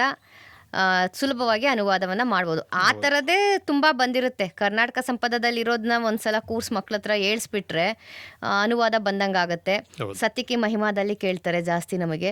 ಹಾಗೆ ನೋಡ್ಕೋಬೇಕು ನಾವು ಯಾವ್ಯಾವ ಪಾಠದಲ್ಲಿ ಬಂದಿದೆ ಅಂತ. ಮತ್ತೆ LB ಅಲ್ಲಿ ಇರೋದನ್ನ ನೋಡ್ಕೊಂಡ್ರೆ ಸಾಕಲ್ವಾ ಸರ್? ಸಾಕು. ನಂಗೆ LB ಅಲ್ಲಿ ಇರತಕ್ಕಂಥದ್ದು ಹೆಚ್ಚು ಅಂತ ಅನ್ಸುತ್ತೆ. ಈಗ ಪ್ರಶ್ನೆ ಪತ್ರಿಕೆ ಕೊಟ್ಟಿರ್ತಕ್ಕಂಥದ್ದು 2 ಅಭ್ಯಾಸ ಮಾಡಿ ಅದೇ ಥರದ ಒಂದು 5 ರಿಂದ 10 ಅನುವಾದಗಳನ್ನು ಅಭ್ಯಾಸ ಮಾಡಿದ್ರೆ, ಅದರಲ್ಲಿ ಕೊಟ್ಟಿರೋ ಸತ್ತಿಕಿ ಮಹಿಮಾದಲ್ಲಿ 2 ಪ್ರಶ್ನೆ ಬಂದಿದೆ, ಇಂಟರ್ನೆಟ್ ಒಂದು ಬಂದಿದೆ, ಹಾಗೆ ಕರ್ನಾಟಕ ಸಂಪದದ ಒಂದು ಬಂದಿದೆ. ಹಾಗಾಗಿ ನೀವು ಅದನ್ನೇ ಆ ಪಾಠಕ್ಕೆ ಸಂಬಂಧಪಟ್ಟದ್ದನ್ನೇ ಒಂದಷ್ಟು 10 ಓದ್ಕೊಂಡ್ರೆ ಸಾಕಾಗುತ್ತೆ. ಔಟ್ ಆಫ್ ಔಟ್ ತೆಗಿಬೇಕು ಅಂದ್ರೆ ಏನ್ ಮಾಡ್ಬೋದು? ಇಷ್ಟನ್ನ ನಾವು 50 ಮಾರ್ಕ್ಸಿಗೆ ನೋಡಿ ಕಲಿಬಹುದು. ಇದಿಷ್ಟು ನೋಡಿ ಕಲಿಬಹುದು. ಇನ್ನು ಹೆಚ್ಚು ಅಂಕಗಳನ್ನ ಪಡೆಯೋದು ಹೇಗೆ ಅಂದರೆ, ವ್ಯಾಕರಣಾಂಶಗಳನ್ನು ಚೆನ್ನಾಗಿ ಅಭ್ಯಾಸ ಮಾಡಿ ಯಾವುದು ಮಿಸ್ ಆಗದ ರೀತಿಯಲ್ಲಿ 8ಕ್ಕೆ 8 ಅಂಕವನ್ನು ಪಡ್ಕೊಳ್ಳೋ ರೀತಿಯಲ್ಲಿ ಅಭ್ಯಾಸ ಮಾಡಬೇಕಾಗತ್ತೆ. ಈಗ ಅನುರೂಪತದನ್ನು ಹೇಳಿದ್ದೀವಿ, 1 ಅಂಕದ ಪ್ರಶ್ನೆಗಳನ್ನು ಹೇಳಿದ್ದೀವಿ. ಹೆಚ್ಚು ಅಂಕ ಗಳಿಸೋದಕ್ಕೆ ಈ ಪ್ರಶ್ನೆ ಪತ್ರಿಕೆಗಳಿರ್ತಕ್ಕಂಥಂದರೆ 3 ಅಂಕದ ಪ್ರಶ್ನೆಗಳು ಮತ್ತು 4 ಅಂಕದ ಪ್ರಶ್ನೆಗಳು. ಆ ಮಕ್ಕಳು ಇದನ್ನು ಅಭ್ಯಾಸ ಮಾಡಲೇಬೇಕಾಗತ್ತೆ. ಹೌದು, ಮೊದಲೆಲ್ಲ ನಮಗೆ ಇದೇ ಪಾಠದಲ್ಲಿ ಇದೇ ಬರುತ್ತೆ ಅಂತ ಎಲ್ಲ ಗೊತ್ತಾಗ್ತಿರ್ಲಿಲ್ಲ. ಈಗ ನಮಗೆ ವೇಟೇಜ್ ಕೊಟ್ಟಿರೋದ್ರಿಂದ, ಅಂಕಭಾರ ಗೊತ್ತಿರೋದ್ರಿಂದ ಯಾವ್ಯಾವ ಪಾಠದಲ್ಲಿ 3 ಅಂಕದ ಬರುತ್ತೆ ಅಂತ ಗೊತ್ತು. 4 ಮಾರ್ಕ್ಸ್ ಒಂದೇ ಪಾಠದಲ್ಲಿ ಬರೋದು. ಹಾಗಾಗಿ 3 ಮಾರ್ಕ್ಸ್ ಎಲ್ಲೆಲ್ಲಿ ಬರುತ್ತೆ, ಆ ಪಾಠದಲ್ಲಿ ರಿಪೀಟೆಡ್ ಕ್ವಶನ್ಸ್ ಯಾವ್ಯಾವ್ದು ಬಂದಿದೆ ಅವುಗಳನ್ನ ಕಲ್ತ್ರೆ 80ಕ್ಕೆ 80 ತಗೊಳ್ಳೋ ಕಡೆ ಮಕ್ಕಳು ಸಾಗ್ಬೋದು ಅನಿಸುತ್ತೆ. ಖಂಡಿತ ಮೇಡಮ್. ಈಗ ಗೆಲ್ಲುವ ಪಾಠದಲ್ಲಿ ಯಾವುದು ಪ್ರಮುಖವಾಗಿ ಪ್ರಶ್ನೆಗಳು, ಇಂಟರ್ನೆಟ್ಟಲ್ಲಿ ಯಾವುದು, ರೋಬೋಟ್ ಪಾಠದಲ್ಲಿ ಯಾವುದು ಅಂತಕ್ಕಂಥದ್ದು ಪದೇ ಕೇಳಿರ್ತಕ್ಕಂಥ ಪ್ರಶ್ನೆಗಳಿದ್ದಾವೆ. ಈಗ 4 ಪ್ರಶ್ನೆ ಪತ್ರಿಕೆ ನೋಡಿದ್ರು ಕೂಡ ನಮ್ಗೆ ಅರ್ಥ ಆಗುತ್ತೆ. ಇದೇ ಪ್ರಶ್ನೆಯನ್ನು ಬಿಟ್ಟು ಇನ್ಯಾವುದನ್ನು ಕೇಳೋಕ್ಕಾಗೋದಿಲ್ಲ. ಇನ್ನು ಉಳಿದಂಥ ಪ್ರಶ್ನೆಗಳು 3 ಅಂಕದ ಪ್ರಶ್ನೆಗಳಾಗಿರೋದಿಲ್ಲ, ಉತ್ತರ ಕಡಿಮೆ ಇರುತ್ತೆ. ಹಾಗಾಗಿ ನಾವು ಗೆಸ್ ಮಾಡ್ಬೋದು. ಈಗ ಗೆಲ್ಲುವ ಪಾಠದಲ್ಲಿ ಕ್ರಿಯಾಕಲಾಪದಿಂದ ಹಿಡಿದು ಮಮತಾ ಕವಣ್ಣನಿಂದ ಹಿಡಿದು ಅಂತಿಮ ದಿನೋಂ ಕವಣ್ಣನ ಕೀಜಿಯೇ, ಸ್ನೇಹ ಭಾವಕ್ಕೆ ಬಾರೆ ಮೇಲೆ ಲಿಖಿಯೇ, ಇವಿಷ್ಟು ಪ್ರಶ್ನೆಗಳು ಎಲ್ಲವೂ ಕೂಡ 3 ಅಂಕದ ಉತ್ತರವನ್ನು ಅಪೇಕ್ಷೆ ಪಡ್ತಾ ಇರತಕ್ಕಂಥ ಪ್ರಶ್ನೆಗಳಾಗಿರೋದ್ರಿಂದ ಇಲ್ಲಿ ಇದೇ ಬರುತ್ತೆ ಅಂತ ನಾವು ನಿರ್ಧಾರ ಮಾಡ್ಬೋದು. ಹಾಗೆ ನಾವು ಆಗಲೇ ಹೇಳಿದ ಇಂಟರ್ನೆಟ್ ಕ್ರಾಂತಿನಲ್ಲಿ ಸೋಷಿಯಲ್ ನೆಟ್ವರ್ಕಿಂಗ್ ಪದೇ ಆ ಪ್ರಶ್ನೆಯನ್ನು ಕೇಳ್ತಾ ಇರೋದ್ರಿಂದ ಅದನ್ನು ಅಭ್ಯಾಸ ಮಾಡಿದ್ರೆ ಸೋಷಿಯಲ್ ನೆಟ್ವರ್ಕ್ನ ಸರಳವಾಗಿ ಮಕ್ಕಳು ಬರೀತಾರೆ ಆ ಪ್ರಶ್ನೆಗಳು. ಇನ್ನು ರೋಬೋಟಲ್ಲಂತೂ ರೋಬೋಟ್ ರಕ್ನೆ ಕಾ ನಿರ್ಣಯ ಕ್ಯೂಲಿಯಾ ಅನ್ನೋ ಪ್ರಶ್ನೆ ಕೇಳಲಿ, ಅಥವಾ ಬುದ್ಧಿಮಾನ್ ರೋಬೋಟ್ ರಕ್ನೆ ಕಾ ನಿರ್ಣಯ ಕ್ಯೂಲಿಯಾ ಅಂತ ಪ್ರಶ್ನೆಗೆ ಎರಡನ್ನೂ ಅಭ್ಯಾಸ ಮಾಡಿಬಿಟ್ರೆ ಆ ಪ್ರಶ್ನೆ ಯಾವುದನ್ನೇ ಕೇಳಲಿ ಆ ಪ್ರಶ್ನೆಗೆ ಉತ್ತರವನ್ನು ಬರೀಬೋದು. ಅವೆರಡೇ ಪ್ರಶ್ನೆಗಳು ಪ್ರಧಾನವಾಗಿರ್ತಕ್ಕಂಥದ್ದು. ಇನ್ನು ಮಹಿಳಾ ಕಿ ಸಾಹಸಗಾತದಲ್ಲಿ ದಕ್ಷಿಣ ಚಕ್ರ ಅಲ್ಲಿಗೆ ಹೋದ್ಮೇಲೆ ಅವರ ಅನುಭವಗಳು ಏನಿದ್ದಾವೆ ಅಂತ ಕೇಳ್ತಾರಲ್ಲ, ಆ ಪ್ರಶ್ನೆಯನ್ನು ಜೊತೆಗೆ ಅವರ ಬಚ್ಪನ್ಕೆ ಬಾರೆ ಮೇಲೆ ಲಿಖಿಯೇ ಅಥವಾ ಕ್ಯಾ ಸೀಖ್ ಮಿಲ್ತಿ ಹೈ, ಈ 3 ಪ್ರಶ್ನೆಗಳನ್ನು ಅಭ್ಯಾಸ ಮಾಡಿದ್ರೆ ಸರ್ ಅದು ಚೋಟಿ ಪರ್ ಪಹುಂಚ್ಕರ್ ಬಚ್ಚೇಂದ್ರಿನೇ ಕ್ಯಾ ಕಿಯಾ ಅದೊಂದು ಕ್ವಶನ್. ಅಂದ್ರೆ ಟೆಕ್ಸ್ಟ್ ಬುಕ್ ಅಲ್ಲಿ 2 ಅಂಕದ ಪ್ರಶ್ನೆಗೆ ಅಂತ ಕೊಟ್ಟಿದ್ದಾರೆ, ಆದ್ರೆ ಕೊಡ್ತಾ ಇರ್ಬೇಕಾದ್ರೆ ಅದನ್ನ 3 ಅಂಕಕ್ಕೆ ಕೊಡ್ತಾ ಇದ್ದಾರೆ. ಆದ್ರೆ ಅವನಿಗೆ ಭಾವನಾ ಕೈಸೆ ವ್ಯಕ್ತ ಕರ್ತಿ ಹೇ ಅಂತ ರೀತಿಯಲ್ಲಿ ಪ್ರಶ್ನೆಯನ್ನು ಕೇಳ್ತಾರೆ. ಮತ್ತೆ ಈ ಪಾಠದಲ್ಲಿ ಆಶಯ ಕೂಡ ಕೇಳಿದ್ದು ತುಂಬಾ ಸಲ ಇದೆ, ಹಾಗಾಗಿ ಅದನ್ನ ಕಲಿಬೇಕಾಗುತ್ತೆ. ಕ್ಯಾ ಸೀಖ್ ಮಿಲ್ತಿ ಹೈ, ಕ್ಯಾ ಸಂದೇಶ ಅಥವಾ ಆಶಯಕ್ಕೆ ಬಾರೆ ಮೇಲೆ ಲಿಖಿ ಅಂತಂದಾಗ ಇದೇ ವಿಚಾರಗಳನ್ನ ಬರೀಬೇಕಾಗುತ್ತೆ. ಆಶಯ ಮತ್ತೆ ನಮ್ಗೆ ಇನ್ಯಾವ್ದ್ರಲ್ಲಿ ಕೇಳ್ತಾರೆ ಅಂದ್ರೆ ಕಾಶ್ಮೀರಿ ಸೇಬ್ ಅಲ್ವಾ ಸರ್? ಕಾಶ್ಮೀರಿ ಸೇಬಲ್ ಆಶಯ ಕೇಳಿದ್ರೆ ಆಶಯಕ್ಕಿಂತ ಹೆಚ್ಚಾಗಿ ಅಲ್ಲಿ ಕ್ಯಾ ಸೀಖ್ ಮಿಲ್ತಿ ಹೈ ಅಥವಾ ಕ್ಯಾ ಚೇತಾವನಿ ದೇತೆ ಹೈ ಅಂತಕ್ಕಂಥ ರೀತಿಯಲ್ಲಿ ಪ್ರಶ್ನೆಗಳನ್ನ ಅಂದ್ರೆ 2 ಪಾಠದಲ್ಲಿ ನಾವು ಆಶಯವನ್ನ ಮಕ್ಕಳಿಗೆ ಕಲಿಸಬೇಕಾಗತ್ತೆ. ಖಂಡಿತ. ಜೊತೆಗೆ ಇನ್ನೊಂದು ಸಮಯಕ್ಕೆ ಪಹಚಾನ್ ಇದೆಯಲ್ಲ ಅದರಲ್ಲೂ ಕೂಡ ಆಶಯದ ರೀತಿಯಲ್ಲೇ ಬರುತ್ತೆ. ಕವಿಗೆ ಭಾವನಾ ಕ್ಯಾ ಹೈ ಅಥವಾ ಕ್ಯಾ कहना चाहते हैं ಅನ್ನೋ ರೀತಿಯಲ್ಲಿ ಪ್ರಶ್ನೆ ಬರೋದ್ರಿಂದ ಅಲ್ಲೂ ಕೂಡ ಆಶಯದ ಬಗ್ಗೆ ನಾವು ಕಲಿಸ್ಬೇಕಾಗತ್ತೆ. ಇನ್ನು ಕರ್ನಾಟಕ ಸಂಪದ ಆಗಲೇ ಹೇಳಿದ್ದೀವಿ, ಶಿಲ್ಪಕಲಾ, ವಾಸ್ತುಕಲಾ ಮತ್ತು ಕನ್ನಡ ಸಾಹಿತ್ಯ ಕಾರಂಕಿ ದೇನಹೆ ಅಂತಕ್ಕಂಥ ಪ್ರಶ್ನೆಗಳಿಗೆ ನಾವು ಕಲಿಸಿದ್ರೆ ಸಾಕು. ಇನ್ನು ಮಾತೃಭೂಮಿನಲ್ಲಿ 3 ಪ್ರಶ್ನೆ ಆಗಲೇ ಹೇಳಿದ್ದೀವಿ. ಹೌದು, ಒಂದೇ ಬಂದಿರೋದು. ಸರ್, ಇದೆಲ್ಲ ಬಿಟ್ಟು ಇನ್ನು ಗ್ರಾಮರ್ ಕಡೆ ನೋಡೋದಾದರೆ, ಅಂದರೆ ವ್ಯಾಕರಣದಲ್ಲಿ ಪ್ರಶ್ನೆಗಳು ಹೇಗೆ ಬರ್ಬೋದು? ಈಗ ಡೈರೆಕ್ಟ್ ಕೆಲವೊಂದು ಪ್ರಶ್ನೆಗಳಿಗೆ ಡೈರೆಕ್ಟ್ ಬರುತ್ತೆ. ಈಗ ಬೇಟಾ ಶಬ್ದಕ ಸ್ತ್ರೀಲಿಂಗ ರೂಪ್ ಅಥವಾ ಅನ್ಯಲಿಂಗ ರೂಪ್ ಲಿಖಿಯೆ ಅಂತ ಕೇಳ್ಬೋದು. ಅಥವಾ ಕೆಳಗಡೆ ಏನು ಮಾಡ್ತಾರೆ, ಇನ್ಮೆ ಸ್ತ್ರೀಲಿಂಗ ಶಬ್ದಕ್ಕೋ ಲಿಖಿಯೆ ಅಥವಾ ಪುಲ್ಲಿಂಗ ಶಬ್ದಕ್ಕೋ ಲಿಖಿಯೆ ಅಂತ ಕೇಳ್ತಾರೆ. ಇದು ಎಲ್ಲ ಪ್ರಶ್ನೆಗಳಲ್ಲೂ ಆಗುತ್ತೆ. ಯಾವ್ಯಾವುದು ನಾವು ವ್ಯಾಕರಣಾಂಶ ಅಂತ ತೊಗೊಂಡಿದ್ದೀವೋ ಅದರಲ್ಲಿ ಡೈರೆಕ್ಟ್ ಕ್ವಶನ್ ಬರುತ್ತೆ, ಸ್ವಲ್ಪ ಟ್ವಿಸ್ಟ್ ಮಾಡಿ ಬರುವಂಥದ್ದು ಇರುತ್ತೆ. ಅದು ಮಕ್ಕಳಿಗೆ ಹೇಗೆ ಬರುತ್ತೆ ಅಂತ ಪರಿಚಯ ಮಾಡಿಕೊಟ್ರೆ ಒಳ್ಳೇದಲ್ವ ಸರ್? ಈಗ ನಾವು ಮಕ್ಕಳಿಗೆ ಯಾವುದೇ ಒಂದು ಶಬ್ದವನ್ನು ನೋಡಿದಾಗ ಅದು ಸ್ತ್ರೀಲಿಂಗದಲ್ಲಿದೆಯಾ ಪುಲ್ಲಿಂಗದಲ್ಲಿದೆಯಾ ಅಂತಕ್ಕಂಥದ್ದಕ್ಕೆ ಗುರುತಿಸೋದಕ್ಕೆ ಒಂದು ನಿಯಮಗಳನ್ನು ಮಕ್ಕಳಿಗೆ ಹೇಳ್ಕೊಡ್ಬೇಕಾಗತ್ತೆ. ಉದಾಹರಣೆಗೆ ನಾವು ಬೇರೆ ಭಾಷೆನಲ್ಲಾದರೆ, ಕನ್ನಡ ಅಥವಾ ಇಂಗ್ಲೀಷನಲ್ಲಾದರೆ ಆ ಶಬ್ದ ಕೇವಲ ಪ್ರಾಣಿವಾಚಕ ಶಬ್ದಗಳಾಗಿದ್ದರೆ ಅದನ್ನು ನೇರವಾಗಿ ಕಂಡುಹಿಡಿದು ಬಿಡ್ತೀವಿ ಪುಲ್ಲಿಂಗ ಅಥವಾ ಸ್ತ್ರೀಲಿಂಗ ಅಂತ. ಇಲ್ಲಿ ವಸ್ತುಗಳಿಗೂ ನಾವು ಲಿಂಗ ನಿರ್ಣಯ ಮಾಡೋದ್ರಿಂದ ಅದನ್ನ ಕಂಡುಹಿಡಿಬೇಕಾದಾಗ ವಾಕ್ಯದ ಮೂಲಕ ಮಕ್ಕಳಿಗೆ ನಾವು ಕಲಿಸ್ಬೇಕಾಗತ್ತೆ. ಮತ್ತು ಅಲ್ಲಿ ಸ್ತ್ರೀಲಿಂಗ ರೂಪ ಆಗೋದಕ್ಕೆ ಕೆಲವು ಒಂದಷ್ಟು ಕ್ಲೂಗಳನ್ನು ಕೊಡಬೇಕಾಗತ್ತೆ. ಉದಾಹರಣೆಗೆ ಈ ಇಂದ ಕೊನೆ ಆಗ್ತಕ್ಕಂಥ ಶಬ್ದಗಳು, ಕೆಲವು ಆಯಿಂದ ಕೊನೆ ಆದರೂ ಕೂಡ ಸ್ತ್ರೀಲಿಂಗ ಪದಗಳಾಗಿರ್ತವೆ. ಕೆಲವು ಬಹುವಚನದಲ್ಲಿ ಯಾ ಬರುತ್ತೆ, ಯಾ ಬರುತ್ತೆ, ಅಥವಾ ಏತ್ವ ಬಂದು ಅನುಸ್ವಾರ ಬಂದಿರುತ್ತೆ. ಈ ಥರದ ನಿಯಮಗಳನ್ನು ಹೇಳ್ಕೊಟ್ರೆ ನಾವು ಸ್ತ್ರೀಲಿಂಗನೂ ಕಲಿಸ್ದಂಗಾಗತ್ತೆ, ವಚನದ ಬಗ್ಗೆನೂ ಕೂಡ ನಮಗೆ ತಿಳಿಸೋದಕ್ಕೆ ಅನುಕೂಲ ಆಗುತ್ತೆ. ಇನ್ನು ಸಂಧಿ ಬಗ್ಗೆ ಹೇಳಬೇಕು ಅಂದರೆ, ಸಂಧಿ ಯಾವಾಗಲೂ 2 ಅಕ್ಷರಗಳ ನಡುವೆ ಏರ್ಪಡ್ತಕ್ಕಂಥದ್ದು. ಸಂಧಿ ಬಹಳ ಸರಳವಾದ ಮೆಥಡಲ್ಲಿ ಹೇಳಬೇಕು ಅಂದರೆ ದೀರ್ಘ ಸಂಧಿ, ಗುಣಸಂಧಿ, ವೃದ್ಧಿ ಸಂಧಿ, ಎಣ್ ಸಂಧಿ ಮತ್ತು ಅಯಾದಿ ಸಂಧಿ, ಈ 5 ಸಂಧಿಗಳನ್ನು ಕೊಡ್ತಾರೆ ನಮಗೆ. ಇಲ್ಲಿ ದೀರ್ಘ ಸಂಧಿಯಲ್ಲಿ ಆ, ಈ ಮತ್ತು ಉ ಅಂತಕ್ಕಂಥ ದೀರ್ಘ ಸ್ವರಗಳು ಬಂದರೆ ಅದನ್ನು ದೀರ್ಘ ಸಂಧಿ ಅಂತಲೂ, ಎ ಓ ಅರು ಬಂದರೆ ಗುಣಸಂಧಿ ಅಂತಲೂ, ಎ ಇರ್ತಕ್ಕಂಥದ್ದು ಐ ಆಗುತ್ತೆ, ಓ ಇರ್ತಕ್ಕಂಥದ್ದು ಔ ಆಗುತ್ತೆ, ಅಂದರೆ ವೃದ್ಧಿ ಆಗುತ್ತೆ ಅಲ್ಲಿ, ಅದರ ವೃದ್ಧಿ ಸಂಧಿ ಅಂತಲೂ. ಯಕಾರ ವಕಾರಗಳು ಬಂದು ಒತ್ತಕ್ಷರಗಳೇನಾದರೂ ಬಂದರೆ ಅತ್ಯಂತ, ಮನ್ವಂತರ, ಈ ಥರ ಏನಾದ್ರು ಸ್ವಾಗತ, ಈ ಥರದ ಪದಗಳು ಬಂದರೆ ಅಲ್ಲಿ ಯಕಾರ ಬರಲಿ ವಕಾರ ಬರಲಿ ಒತ್ತಕ್ಷರಗಳು ಬಂದಿದ್ರೆ ಅಂತಲೂ, ಅಲ್ಲಿ ಯಕಾರ ವಕಾರ ಬಂದು ಒತ್ತಕ್ಷರ ಇಲ್ಲದೇ ಇದ್ದರೆ ನಾವು ಅಯಾದಿ ಸಂಧಿ ಅಂತ ಹೇಳ್ಬೋದು. ಬೇಕಾದರೆ ನೀವು ಅಯಾದಿ ಸಂಧಿಯನ್ನು ಬಿಡ್ಬೋದು ಮಕ್ಕಳಿಗೆ. ಯಕಾರ ವಕಾರ ಬಂದು ಒತ್ತಕ್ಷರ ಬಂದಿದ್ರೆ ಅದು ಎಣ್ ಸಂಧಿ. ಯಕಾರ ವಕಾರ ಬಂದು ಒತ್ತಕ್ಷರ ಬಂದಿಲ್ಲ ಅಂದರೆ ಅಯಾದಿ ಸಂಧಿ. ನೀವೇನು ಕಲ್ತಿಲ್ವೋ 5ರಲ್ಲಿ ಒಂದನ್ನು ಅದೇ ಅಂತ ಮಕ್ಕಳಿಗೆ ಹೇಳ್ಬೋದು. ಸರ್, ಮತ್ತೆ ಇದು ವ್ಯಂಜನ ಸಂಧಿ ಮತ್ತೆ ವ್ಯಂಜನ ಸಂಧಿ, ವಿಸರ್ಗ ಸಂಧಿಯನ್ನು ನಮ್ಮಲ್ಲಿ ಕೇಳೋದಿಲ್ಲ. ಹೆಚ್ಚು ಕೇಳ್ತಕ್ಕಂಥದ್ದು ದೀರ್ಘ ಸಂಧಿ, ಗುಣ ಸಂಧಿ, ಎಣ್ ಸಂಧಿ. ಈ 3 ಸಂಧಿಗೆ ವಿಚಾರಿಸಾಗಿ ಹೆಚ್ಚು ಪ್ರಶ್ನೆಗಳನ್ನು ಕೇಳ್ತಿರ್ತಾರೆ ಮೇಡಮ್. ಸರ್, ಸದೈವ ಹೆಂಗ್ ಬಿಡಿಸೋದು ಸರ್? ನಮ್ಮ ಮಕ್ಕಳು ಕನ್ಫ್ಯೂಷನ್ ಮಾಡ್ಕೋತಾರೆ ಅದನ್ನ. ಸದಾ ಪ್ಲಸ್ ಏವ ಅಂತ ನಾನು ಬಿಡಿಸ್ಬೇಕಾಗತ್ತೆ. ಅದನ್ನ ಕನ್ನಡದಲ್ಲಿ ಬಿಡಿಸ್ತಾರೆ, ಸತ್ ಪ್ಲಸ್ ಏವ ಅಂತ ಮಾಡ್ಕೊಬಿಡ್ತಾರೆ ಕೆಲವು ಮಕ್ಕಳು, ಮಾಡ್ಕೊಂಡು ವ್ಯಂಜನ ಸಂಧಿ ಅಂತ ಹೇಳ್ತಾರೆ. ಹಾಗಾಗಿ ಆ ತರದ ಕೆಲವೊಂದು ಪದಗಳಿರುತ್ತೆ, ಅವುಗಳನ್ನ ಬಿಡಿಸೋದನ್ನ ಕಲಿಸ್ಬೇಕಾಗತ್ತೆ. ಈಗ ಸ್ವಾಗತನೇ ಸು ಪ್ಲಸ್ ಆಗತ್, ಅದು ಗೊತ್ತಾಗೋದಿಲ್ಲ ಮಕ್ಕಳಿಗೆ ಬಿಡಿಸ್ಲಿಕ್ಕೆ.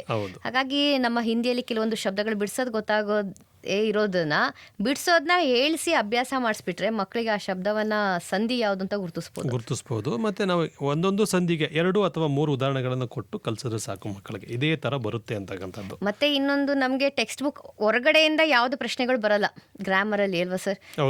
ಈಗ ಸಂಧಿಗೆ ನಮ್ಮ ಟೆಕ್ಸ್ಟ್ ಬುಕ್ ಅಲ್ಲಿ ಎಷ್ಟು ಇದೆಯೋ ಅದೇ ಪದಗಳೇ ಬರೋದ್ರಿಂದ ಈಗ ಒಂದು ಕಡೆ ಎಲ್ಲನೂ, ಈಗ ದೀರ್ಘ ಸಂಧಿಗೆ ಯಾವ್ಯಾವ ಉದಾಹರಣೆಗಳಿವೆ ಎಲ್ಲ ಒಂದು ಕಡೆ, ಗುಣಸಂಧಿಗೆ ಏನೇನು ಉದಾಹರಣೆಗಳಿವೆ ಎಲ್ಲ ಒಂದು ಕಡೆ, ಹೀಗೆ ಎಲ್ಲನ ಮಾಡಿಸೋದ್ರಿಂದ ಮಕ್ಕಳು ಕಲಿಬೋದಲ್ವ ಸರ್? ಕಲಿಬಹುದು. ಜೊತೆಗೆ ನಾವೇನು ಮಾಡಬೇಕು ಅಂದರೆ ನಿಯಮ ಒಂದೇ ಇರತಕ್ಕಂಥದ್ದು. ಈಗ ದೀರ್ಘಾಕ್ಷರಗಳು ಕೊನೆ ಆಗ್ತಕ್ಕಂಥದ್ದು 3 ಅಂತ ಆಗಲೇ ಹೇಳಿದೆ. ಆ, ಈ, ಉ, ಒಂದೊಂದು ಉದಾಹರಣೆಗಳನ್ನು ಆ ಇಂದ, ಊ ಇಂದ, ಈ ಇಂದ ದೀರ್ಘ ಸಂಧಿ ಆಗಿರ್ತಕ್ಕಂಥ 3 ಪದಗಳನ್ನು ಕೊಡ್ತಕ್ಕಂಥದ್ದು. ಇನ್ನು ಹೆಚ್ಚು ಕಲಿಸೋದೇನು ಬೇಕಾಗಿಲ್ಲ. ಇನ್ನು ಗುಣಸಂಧಿಗೆ ಎ ಓ ಅಂತ ಹೇಳಿದ್ನಲ್ಲ, ಎ ಇಂದ ಬರ್ತಕ್ಕಂಥ ಒಂದು ಪದ, ಓ ಇಂದ ಬರ್ತಕ್ಕಂಥ ಒಂದು ಪದ, ಹೀಗೆ ಒಂದೊಂದು ಅಥವಾ 2 ಉದಾಹರಣೆಗಳನ್ನು ಕೊಟ್ಟು ಮಕ್ಕಳಿಗೆ ಕಲಿಸೋ ಅಭ್ಯಾಸ ಮಾಡಿಸಿದ್ರೆ ನಾವು ಈಸಿಯಾಗಿ, ಅಂದ್ರೆ ತುಂಬಾ ಚೆನ್ನಾಗಿ ಓದೋ ಮಕ್ಕಳು, ಪರವಾಗಿಲ್ಲ ಅನ್ನೋ ಮಕ್ಕಳು ಈ ರೀತಿ ನಿಯಮಗಳನ್ನ ಎಲ್ಲವನ್ನೂ ಕಲಿಸ್ಬೋದು.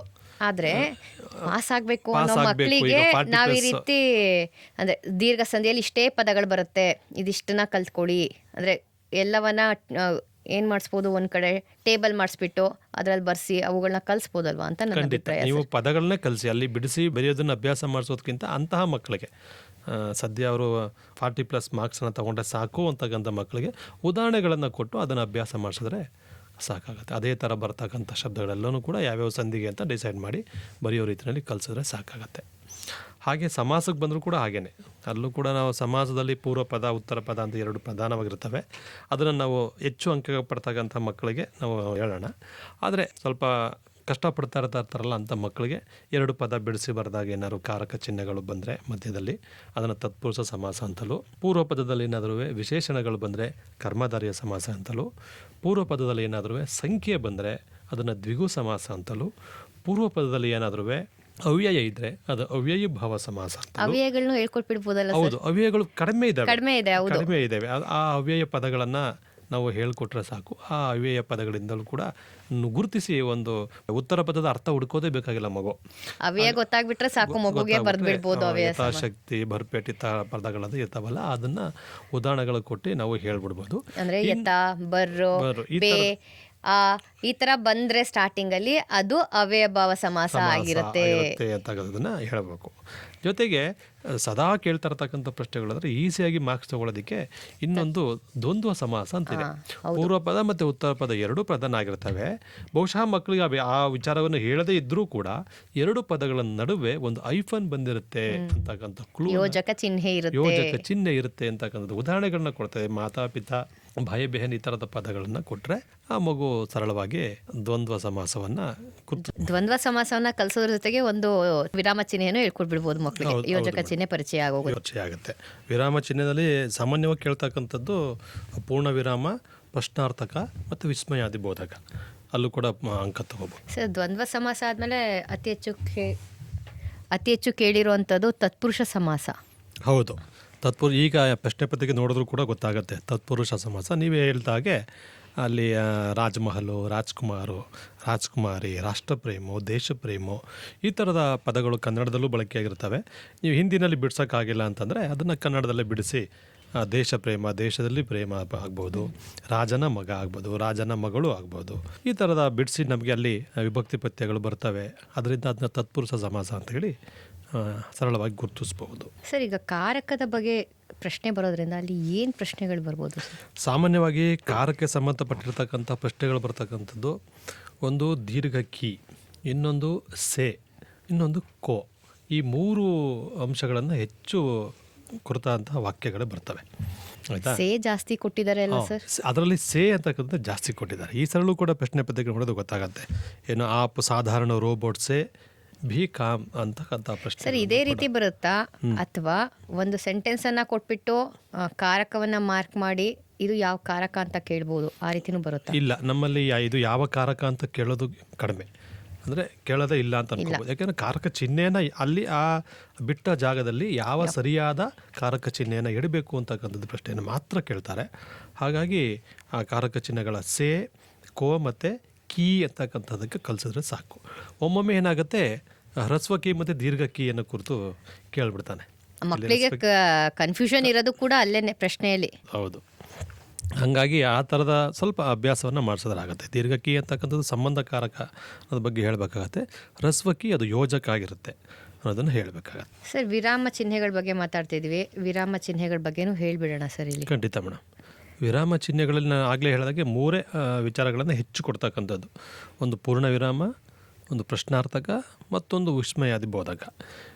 ಪೂರ್ಣ ವಿರಾಮ ಮಕ್ಕಳಿಗೆ ನಾವು ಆ ಕಲ್ಪನೆ ಮೂಡಿಸಿರ್ತೀವಿ. ಯಾಕೆಂದರೆ ಕನ್ನಡ ಮತ್ತು ಇಂಗ್ಲೀಷ್ನಲ್ಲಿ ಪೂರ್ಣ ವಿರಾಮ ಹಾಕುವ ರೀತಿಯೇ ಬೇರೆ, ಹಿಂದಿನಲ್ಲಿ ವಿಶೇಷವಾಗಿ ಹಾಕ್ತಕ್ಕಂಥ ಪೂರ್ಣ ವಿರಾಮನೇ ಬೇರೆ ಗೊತ್ತಿರುತ್ತೆ. ಇನ್ನು ಪ್ರಶ್ನಾರ್ಥಕ ಎಲ್ಲ ಭಾಷೆಗಳಲ್ಲೂ ಒಂದೇ, ಎಲ್ಲ ವಿಷಯಗಳಲ್ಲೂ ಒಂದೇ, ಪ್ರಶ್ನಾರ್ಥಕ ಅಂತ ಗೊತ್ತಿರುತ್ತೆ. ವಿಸ್ಮಯಾದಿ ಬೋಧಕದಲ್ಲಿ ಸ್ವಲ್ಪ ಅವ್ರಿಗೆ ಗೊಂದಲ ಆಗ್ಬೋದು. ಯಾಕೆ ಗೊಂದಲ ಆಗ್ಬೋದು? ಅಲ್ಲಿ ಆಶ್ಚರ್ಯಕ ಚಿಹ್ನೆ ಅಂತಂತಾರೆ, ಎಕ್ಸ್ಕ್ಲಮೇಟರಿ ಮಾರ್ಕ್ ಅಂತ ಹೇಳ್ತಾರೆ. ಇಲ್ಲಿ ನಾವು ವಿಸ್ಮಯ ಅಂತಕ್ಕಂಥದ್ದನ್ನ ಬರೆದ್ರೆ ಸಾಕು, ವಿಸ್ಮಯಾದಿ ಬೋಧಕ ಅಂತ. ಅವರಿಗೆ ಕಾನ್ಸೆಪ್ಟ್ ಬರ್ಸ್ಬಿಡ್ಬೇಕು, ವಿಸ್ಮಯ ಅಂದ್ರೇನೆ ಆಶ್ಚರ್ಯ ಅನ್ನೋದನ್ನ ನಾವು ಬಳಸ್ಬಿಡ್ಬೇಕು. ವಿಸ್ಮಯ ಅಂತ ಕನ್ನಡದಲ್ಲೂ ಕೂಡ ಬಳಸ್ತಾ ಇರ್ತೀವಲ್ಲ, ಹಾಗಾಗಿ ಅದನ್ನು ಅಭ್ಯಾಸ ಮಾಡಿಸ್ಬೋದು. ಸರ್, ಇನ್ನು ನಿಬಂಧ ಹೇಳಿಬಿಡೋಣ. ಇನ್ನು ಯಾವ್ಯಾವ ವಿಷಯಗಳು ಬರ್ಬೋದು ಸರ್ ನಿಬಂಧದಲ್ಲಿ? ನಿಬಂಧಕ್ಕೆ ಮೇಡಮ್ ನಮ್ಮ ಪಠ್ಯ ಪುಸ್ತಕದಲ್ಲೇ ಇರ್ತಕ್ಕಂತಹ ವಿಷಯಗಳನ್ನೇ ನಾವು ಹೆಚ್ಚು ಕೊಡ್ಬೋದು. ಸಾಮಾನ್ಯವಾಗಿ ಇಂಟರ್ನೆಟ್ ಅಂತೂ ಪದೇ ಪದೇ ಕೇಳಿದ್ದಾರೆ. ನೀವು ಇಂಟರ್ನೆಟ್ ಬಗ್ಗೆ ಕೇಳಲಿ ಅಥವಾ ಕಂಪ್ಯೂಟರ್ ಬಗ್ಗೆ ಕೇಳಿ, ಯಾವುದೇ ವಿಚಾರ ಬರೋದು ಕೂಡ ಒಂದೇ ಆಗುತ್ತೆ. ಇನ್ನು ಪದ್ಯದಲ್ಲಿ ಸಮಯಕ್ಕೆ ಪೆಹಚಾನ್ ಇರ್ತಕ್ಕಂಥ ವಿಚಾರಗಳನ್ನು ಕಲಿತ್ರೆ ನೀವು ಸಮಯಕ ಮಹತ್ವ ಆ ವಿಚಾರವನ್ನು ಕುರಿತು ನೀವು ಬರೀಬೋದು. ಇನ್ನು ಪ್ರಚಲಿತ ವಿಚಾರಗಳನ್ನು ನೋಡಿದ್ರೆ ಆದರೆ ಬೇಟಿ ಬಚಾವೋ ಬೇಟಿ ಪಡಾವೋ ಅಂತಕ್ಕಂಥ ವಿಚಾರ, ಸ್ವಚ್ಛ ಭಾರತ ಅಭಿಯಾನ, ಈ ವಿಚಾರಗಳು ಬರ್ತವೆ. ಇನ್ನೊಂದು ಇಂಟರ್ನೆಟ್ ಕ್ರಾಂತಿಗೆ ಸಂಬಂಧಪಟ್ಟಿರ್ತಕ್ಕಂಥ ಒಂದು ಪ್ರಶ್ನೆ ಬರುತ್ತೆ ಅಲ್ಲಿ, ಬೇರೋಜ್ಗಾರಿ ಅಂತ. ಹೌದು. ಆ ಬೇರೋಜ್ಗಾರಿಯನ್ನು ಅಲ್ಲೂ ಇಂಟರ್ನೆಟ್ ಸಹಾಯದಿಂದಲೂ ಕೂಡ ಹೆಂಗೆ ಬೇರೋಜ್ಗಾರಿ ಕೊ ಮಿಟಾ ಸಕ್ತೆ ಅಂತಕ್ಕಂಥದ್ದನ್ನು ನಾವು ಬರೀಬೋದು. ಬೇರೋಜ್ಗಾರಿ ಅಂತ ಕೇಳ್ಬೋದು ಅಥವಾ ಬೇರೋಜ್ಗಾರ್ ಕಿ ಸಮಸ್ಯೆ ಅಂತ ಕೇಳ್ಬೋದು. ಅದರ ನಿವಾರಣೆ ಹೇಗೆ, ಬೇರೋಜ್ಗಾರಿ ಅಂದರೆ ಏನು, ಯಾಕೆ ಬೇರೋಜ್ಗಾರಿ ಆಗುತ್ತೆ, ಅದನ್ನು ನಿವಾರಣೆ ಮಾಡೋ ರೀತಿ ಯಾವುದು ಅಂತಕ್ಕಂಥ ವಿಚಾರಗಳನ್ನ ಮಕ್ಕಳು ವ್ಯಕ್ತಪಡಿಸಿದ್ರೆ ಸಾಕು. ಇದು ಅಲ್ಲದೆ ಕರ್ನಾಟಕ ಸಂಬಂಧಪಟ್ಟಂಗೆ ಏನು ಗೊತ್ತು, ಕರ್ನಾಟಕದ ಇತಿಹಾಸ ಏನು ಗೊತ್ತು ಅನ್ನೋ ಬಗ್ಗೆ ಒಂದು ಪ್ರಶ್ನೆಯನ್ನು ಕೇಳ್ಬೋದು. ಕರ್ನಾಟಕ ಸಂಪರ್ಕದಲ್ಲಿ ಏನು ಓದಿರ್ತಾರಲ್ಲ ಮಕ್ಕಳು, ಅದೇ ವಿಚಾರಗಳನ್ನು ವರ್ಣಿಸಿ ಅಲ್ಲಿ ಬರೆದ್ರೆ ಸಾಕಾಗತ್ತೆ. ಇನ್ನು ಇದುವರೆಗೂ ಬರ್ತಾ ಇರ್ತಕ್ಕಂಥ ವಿಚಾರ ಅಂದರೆ ಸ್ವಚ್ಛತೆ ಬಗ್ಗೆ. ಸ್ವಚ್ಛ ಭಾರತ ಅಭಿಯಾನದ ನಾವು ಒಂದಷ್ಟು ಕಾನ್ಸೆಪ್ಟನ್ನು ಮಕ್ಕಳಿಗೆ ಮೂಡಿಸಿದ್ರೆ ನಾವು ನಿಬಂಧದಲ್ಲೂ ಕೂಡ 4 ಅಂಕಗಳನ್ನ ಪಡ್ಕೊಳ್ಳೋದಕ್ಕೆ ಸಹಾಯ ಆಗುತ್ತೆ. ಈ ಸಲ ಪೇಪರ್ ನೋಡಿದಾಗ 4 ಪೇಪರಲ್ಲಿ 3 ಸಲ ಗ್ರಾಮ ಸುಧಾರನ ನೀಡಿದ್ದಾರೆ. ಹಾಗಾಗಿ ಗ್ರಾಮ ಸುಧಾರಿಗೆ ಬಾಲಶಕ್ತಿದು ಸ್ವಲ್ಪ ತಗೊಂಡು ಕಲಿಸಿ ಮಕ್ಳಿಗೆ ಬರ್ಸ್ಬೋದಲ್ವ ಸರ್? ಖಂಡಿತ ಮೇಡಮ್, ಖಂಡಿತ. ಗ್ರಾಮ ಸುಧಾರಣೆ ಮಾಡೋದಕ್ಕೆ ಯಾವ ಕಾರ್ಯಕ್ರಮಗಳನ್ನ ಹಮ್ಕೋಬೋದು, ಅಂದರೆ ವಿದ್ಯಾರ್ಥಿಯಾಗಿ ನಾನು ಯಾವ ಕಾರ್ಯಕ್ರಮಗಳನ್ನ ಹಮ್ಕೋಬೋದು ಅನ್ನೋ ವಿಚಾರಗಳನ್ನ, ಬಾಲಶಕ್ತಿಯಲ್ಲಿ ಇರ್ತಕ್ಕಂಥ ವಿಚಾರಗಳನ್ನ ಅಲ್ಲಿ ಬರೆದ್ರೆ ಸಾಕು. ಅದೇ ನಾವು ಒಂದು ಪ್ರಶ್ನೆ ಏನು ಕಲಿಸ್ತೀವಿ 2 ಮಾರ್ಕ್ಸ್ ತಗೊಳ್ಳೋದಕ್ಕೆ ಅಂತ, ಆ ಉತ್ತರ ಇಲ್ಲಿ ಬರೆದ್ರೆ ಈಸಿ ಆಗುತ್ತೆ ಮಕ್ಕಳಿಗೆ ಗ್ರಾಮ ಸುಧಾರ್ಗೆ. ಖಂಡಿತ ಖಂಡಿತ. ಅದು ಬಿಟ್ಟರೆ ಇನ್ನು ಸ್ತ್ರೀ ಶಕ್ತಿ ಕೇಳ್ತಾರೆ, ಕೇಲೋಕ ಮಹತ್ವ. ನಾವು 9ನೇ ಕ್ಲಾಸಲ್ಲಿ ಕೇಲೋಕದ ಸ್ವಸ್ತ್ರಹೋವನ್ನ ಕಲಿಸಿರ್ತೀವಿ. ಹಾಗಾಗಿ ಆ ಪಾಠದಿಂದ ಇಲ್ಲಿ ಮಕ್ಕಳು ಪ್ರಬಂಧವನ್ನ ರಚನೆ ಮಾಡ್ಬೋದು ಈಸಿಯಾಗಿ. ಮತ್ತೆ ಅವ್ರಿಗೆ ಇಷ್ಟವಾದ ಆಟಗಳನ್ನ ಬರಿಬೋದು. ಆ ಆಟದಿಂದ ಅವ್ರಿಗೆ ಏನೇನು ಲಾಭ ಆಗಿದೆ ಅಂತಾನು ಬರಿಬೋದು. ಬಿದ್ದು ಗಾಯ ಮಾಡ್ಕೊಂಡಿರ್ತಾರೆ, ಅದು ಹಾನಿ ಅಂತಾನು ಬೇಕಾದ್ರೆ ಅವ್ರು ಬರಿಬೋದು. ಹಾಗಾಗಿ ಅದು ಸುಲಭ ಮಕ್ಕಳಿಗೆ ಬರೀಲಿಕ್ಕೆ. ಅದು ಬಿಟ್ಟರೆ ಇನ್ನೊಂದು ಕೊಟ್ಟಿದ್ದಾರೆ, ಮೊಬೈಲ್ ಫೋನ್ ಏಕ್ ಶಿಕ್ಷಾ ಸಾಧನ ಅಂತ ಕೊಟ್ಟಿದ್ದಾರೆ. ಹೇಗೆ ಇತ್ತೀಚೆಗೆ ಕೊರೋನಾ ಬಂದಾದ್ಮೇಲಂತೂ ಮಕ್ಕಳಿಗೆ ಮೊಬೈಲಲ್ಲೇ ಆನ್ಲೈನ್ ಕ್ಲಾಸ್ಗಳೆಲ್ಲ ತಗೊಂಡಿರೋದ್ರಿಂದ ಅದನ್ನು ಕೂಡ ಮಕ್ಕಳು ಸುಲಭವಾಗಿ ಬರೀಬೋದು. ಆದರೆ ನಾವೇ ಸ್ವಲ್ಪ ಒಂಚೂರು ಮಕ್ಕಳಿಗೆ ಟಿಪ್ಸ್ ಕೊಡಬೇಕು ಅಂತ ಅನಿಸುತ್ತೆ. ನಿಬಂಧವನ್ನ ಕಲಿಸ್ಬೇಕಾದ್ರೆ ಟೀಚರ್ಸ್ ಸ್ವಲ್ಪ ಮಕ್ಕಳಿಗೆ ಈಸಿಯಾಗಿ, ಅಂದರೆ ಟೆಕ್ಸ್ಟ್ ಬುಕ್ಕಲ್ಲಿ ಏನೇನಿದೆ ಅವುಗಳನ್ನ ಕಲಿಸಿರೋದನ್ನೇ ಪಾಯಿಂಟ್ಸ್ನ ಕೊಟ್ಟು, ಮತ್ತು ಹೊರಗಡೆ ಮಕ್ಕಳಿಗೆ ಅವ್ರಿಗೆ ಗೊತ್ತಿರೋಂಥದ್ದು ವಿಷಯಗಳನ್ನ ಏನೇನು ಸೇರಿಸ್ಬೋದು ಅಂತ ಮಾಡಿ ಕೊಟ್ಟರೆ ಮಕ್ಕಳು ಒಂದು ನಿಬಂಧವನ್ನ ಕ್ಲೀನಾಗಿ ಬರಿಬೋದು ಅನ್ಸುತ್ತೆ ಸರ್. ಖಂಡಿತ ಪ್ರಿಪ್ರೇಷನ್ ಇರಬೇಕು. ಫಸ್ಟು ಪ್ರಿಪ್ರೇಷನ್ ಇದ್ದು ಮಕ್ಕಳಿಗೆ ಗೊತ್ತಿರ್ತಕ್ಕಂಥ ವಿಚಾರಗಳಾದ್ರೂ ಅದನ್ನ ಕ್ರಮಬದ್ಧವಾಗಿ ಜೋಡಿಸೋದು ಹೇಗೆ ಅನ್ನೋದನ್ನು ನಾವು ಮಕ್ಕಳಿಗೆ ತಯಾರು ಮಾಡಿಕೊಟ್ಟದ್ದೇ ಆದರೆ ಅಲ್ಲೂ ಕೂಡ 4ಕ್ಕೆ 4 ಅಂಕಗಳನ್ನು, ಕಡಿಮೆ ಅಂದರೂ 3 ಅಂಕಗಳನ್ನ ನಾವು ಖಂಡಿತ ಅಲ್ಲಿ ಪಡ್ಕೋಬಹುದಾಗಿರುತ್ತೆ. ಏಕೆಂದರೆ ಬೇರೆ ಪ್ರಥಮ ಭಾಷೆಗಳಲ್ಲಾದರೆ ಆ ಪುಟಗಟ್ಟಲೆ ಬರೀಬೇಕಾದಂತಹ ಅವಶ್ಯಕತೆ ಇರುತ್ತೆ. ನಮ್ಮಲ್ಲಿ 10ರಿಂದ 15 ವಾಕ್ಯಗಳನ್ನು, ಸರಳವಾದ ವಾಕ್ಯಗಳನ್ನು ಬರೆದ್ರೂ ಕೂಡ ನಾವು 4ಕ್ಕೆ 4 ಅಂಕಗಳನ್ನು ಪಡ್ಕೋಬಹುದಾಗಿರುತ್ತೆ. ಸರ್, ಈಗ ಪತ್ರಲೇಖನ ಅದ್ರ ಬಗ್ಗೆ ಹೇಳಿ ಸರ್. ಯಾಕಂದ್ರೆ 5 ಮಾರ್ಕ್ಸನ್ನು ಅತಿ ಹೆಚ್ಚು ಮಾರ್ಕ್ಸ್ ತೆಗಿಬೋದು ಅಂದರೆ ಪತ್ರಲೇಖನದಲ್ಲಿ. ಮತ್ತೆ ಅದು ತೆಗಿಲೇಬೋದು, ತೆಗಿಯಕ್ಕೆ ಸಾಧ್ಯ ಇಲ್ಲ ಅನ್ನೋದು ಅಲ್ವೇ ಅಲ್ಲ ಅದು ಪ್ರಶ್ನೆ, ಪತ್ರಲೇಖನ. ಹಾಗಾಗಿ ಅದನ್ನು ಹೇಗೆ ಪ್ರಿಪೇರ್ ಆಗಬೇಕು ನೋಡಿ ಮೇಡಮ್. ನಮ್ಮ ಪ್ರಶ್ನೆ ಪತ್ರಿಕೆ 80 ಅಂಕದ ಪ್ರಶ್ನೆ ಪತ್ರಿಕೆ ಆಗಿರುತ್ತೆ. ಆ 80 ಅಂಕದ ಪ್ರಶ್ನೆ ಪತ್ರಿಕೆಯಲ್ಲಿ 9 ಅಂಕಗಳು ಔಟ್ ಆಗಿದೆ ಅಂತ. ಹೌದು, ಅದ್ರ ಮೊದಲೇ ಗೊತ್ತಾಗಿದೆ ನಮಗೆ ಅಂತ. ಪ್ರಶ್ನೆ ಪತ್ರಿಕೆಯಲ್ಲಿ ಇದೇ ಬರುತ್ತೆ ಅಂತ ಇನ್ನು ಯಾವ ವಿಷಯದಲ್ಲೂ ಹಾಗೆ ಹೇಳೋಕ್ಕಾಗೋದಿಲ್ಲ. ಯಾಕಂದ್ರೆ ನಮ್ಮ ತೃತೀಯ ಭಾಷೆ ಹಿಂದಿನಲ್ಲಿ ಕಂಠಪಾಠ ಕೇಳ್ತಕ್ಕಂಥದ್ದು ಅಸಫಲತಾ, ಆ ಪ್ಯಾರ ಒಂದೇ ಕೇಳ್ತಕ್ಕಂಥದ್ದು. ಪತ್ರಲೇಖನ ಚಾಯ್ಸ್ ಇರುತ್ತೆ. ಒಂದು ಪಾರಿವಾರಿಕ ಪತ್ರ ಇರುತ್ತೆ, ಒಂದು ವ್ಯಾವಹಾರಿಕ ಪತ್ರ ಇರುತ್ತೆ. ವ್ಯಾವಹಾರಿಕ ಪತ್ರದಲ್ಲಿ ಚುಟ್ಟಿ ಪತ್ರವನ್ನೇ ನಮಗೆ ಪ್ರಧಾನವಾಗಿ ಕೇಳ್ತಕ್ಕಂಥದ್ದು. ನಾವು ಮೊದಲಿಂದಲೂ ಕೂಡ ಈ ಕಂಠಪಾಠದ ಪದ್ಯ ಮತ್ತು ಚುಟ್ಟಿ ಪತ್ರ ಇವೆರಡನ್ನೂ ಅಭ್ಯಾಸ ಮಾಡಿಸೋದೇ ಆದರೆ 9 ನಂಬರ್ ನಮಗೆ ಪಕ್ಕ ಆಗೋಗುತ್ತೆ. ಇನ್ನು 9 ನಂಬರ್ ನಮಗೆ ಪಕ್ಕ ಆಗಿಬಿಟ್ರೆ ಇನ್ನು 18 ನಂಬರನ್ನು ಆರಾಮಾಗಿ ತೊಗೋಬೋದು ಮಕ್ಕಳು. 18ರಿಂದ 20 ಮಾರ್ಕ್ಸನ್ನು ಆರಾಮಾಗಿ ತೊಗೊಳಕ್ಕೆ ಈಗಾಗಲೇ ನಾವು ಕ್ಲೂವನ್ನು ಕೊಡ್ತಾ ಹೋಗಿದ್ದೀವಿ. ಪತ್ರ ಬರೀಬೇಕಾದಾಗ ಒಂದು ನಿಯಮವನ್ನು ಫಾಲೋ ಮಾಡಬೇಕಾಗತ್ತೆ. ಅಲ್ಲಿ ಪತ್ರದಲ್ಲಿ ಒಳಗಡೆ ವಿಷಯ ಏನಿದೆ ಅಂತ ನೋಡೋಕ್ಕೂ ಮೊದಲು ಒಬ್ಬ ವ್ಯಾಲ್ಯುವೇಟರ್ ಏನು ನೋಡ್ತಾನೆ, ಆ ಪತ್ರವನ್ನು ಬರೆದಿರ್ತಕ್ಕಂತಹ ಆ ಸ್ಟೆಪ್ಗಳಿದಾವಲ್ಲ, ಆ ಸ್ಕಿಲ್ ನೋಡ್ತಾನೆ. ಆ ಮಗುನಲ್ಲಿ ಆ ಸ್ಕಿಲ್ ಇದೆಯಾ ಅಂತ. ಅದನ್ನ ಕ್ರಮಬದ್ಧವಾಗಿ ಬರೆದ್ರೆ, ಅಂದರೆ ತನ್ನ ಬಲಭಾಗದಲ್ಲಿ ದಿನಾಂಕವನ್ನು ಮೊದಲು ಬರೀಬೇಕು, ಆನಂತರ ಎಡಭಾಗದಲ್ಲಿ ಪ್ರೇಷಕ್ ಅಂತ ಬರೀಬೇಕು. ಪ್ರೇಷಕ್ ಅಂತ ಬರೆದು ತನ್ನ ವಿಳಾಸವನ್ನು ಬರೀತಾನೆ, ಅಂದರೆ ವಿದ್ಯಾರ್ಥಿ ಹೆಸರು, ತರಗತಿ, ಅದು ಯಾವ ಊರಿನಲ್ಲಿದೆ ಅಂತಕ್ಕಂಥದ್ದು. ಅದ್ರ ಕೆಳಗಡೆ ಸೇವಾಮಿ ಅಂತ ಬರೀತಾನೆ, ಅದರ ಕೆಳಗಡೆ ಪ್ರಧಾನಾಧ್ಯಾಪಕ ಅಂತ ಬರೀತಾರೆ, ಅವರು ಯಾವ ಶಾಲೆ ಅಂತ ಬರೀತಾರೆ, ಅದು ಎಲ್ಲಿದೆ ಅಂತ ಬರೀತಾರೆ.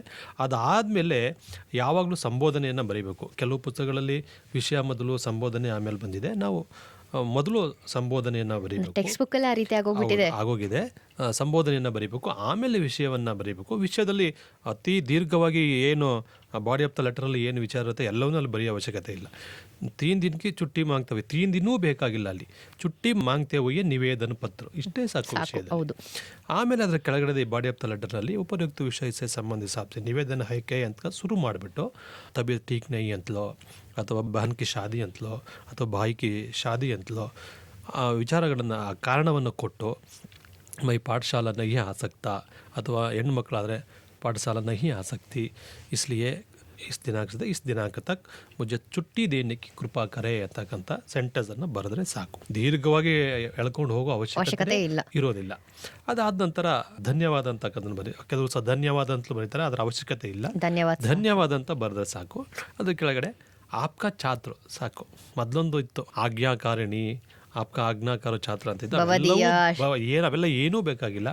ಆಪ್ಕಾ ಛಾತ್ರ, ಹುಡುಗರಾದರೆ ಆಪ್ಕಾ ಛಾತ್ರ, ಹುಡುಗಿ ಆದರೆ ಛಾತ್ರ ಅಂತ ಬರೆದು ಕೆಳಗಡೆ ಮೇಲ್ಗಡೆ ಏನು ಪ್ರೇಕ್ಷಕಲ್ಲಿ ಹೆಸರನ್ನು ಬರೆದಿರ್ತಾರೆ ಅದೇ ಹೆಸರನ್ನು ಇಲ್ಲಿ ಬರೀಬಹುದು.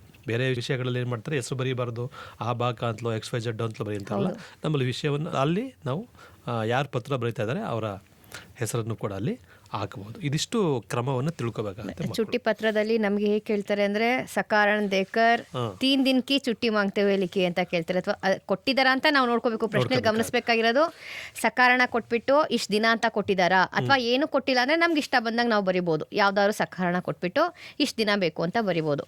ಮತ್ತೆ ಇನ್ನೊಂದು ಏನು ಕೇಳ್ತಾರೆ, ಅವರೇ ರೀಸನ್ ಕೊಟ್ಬಿಡ್ತಾರೆ.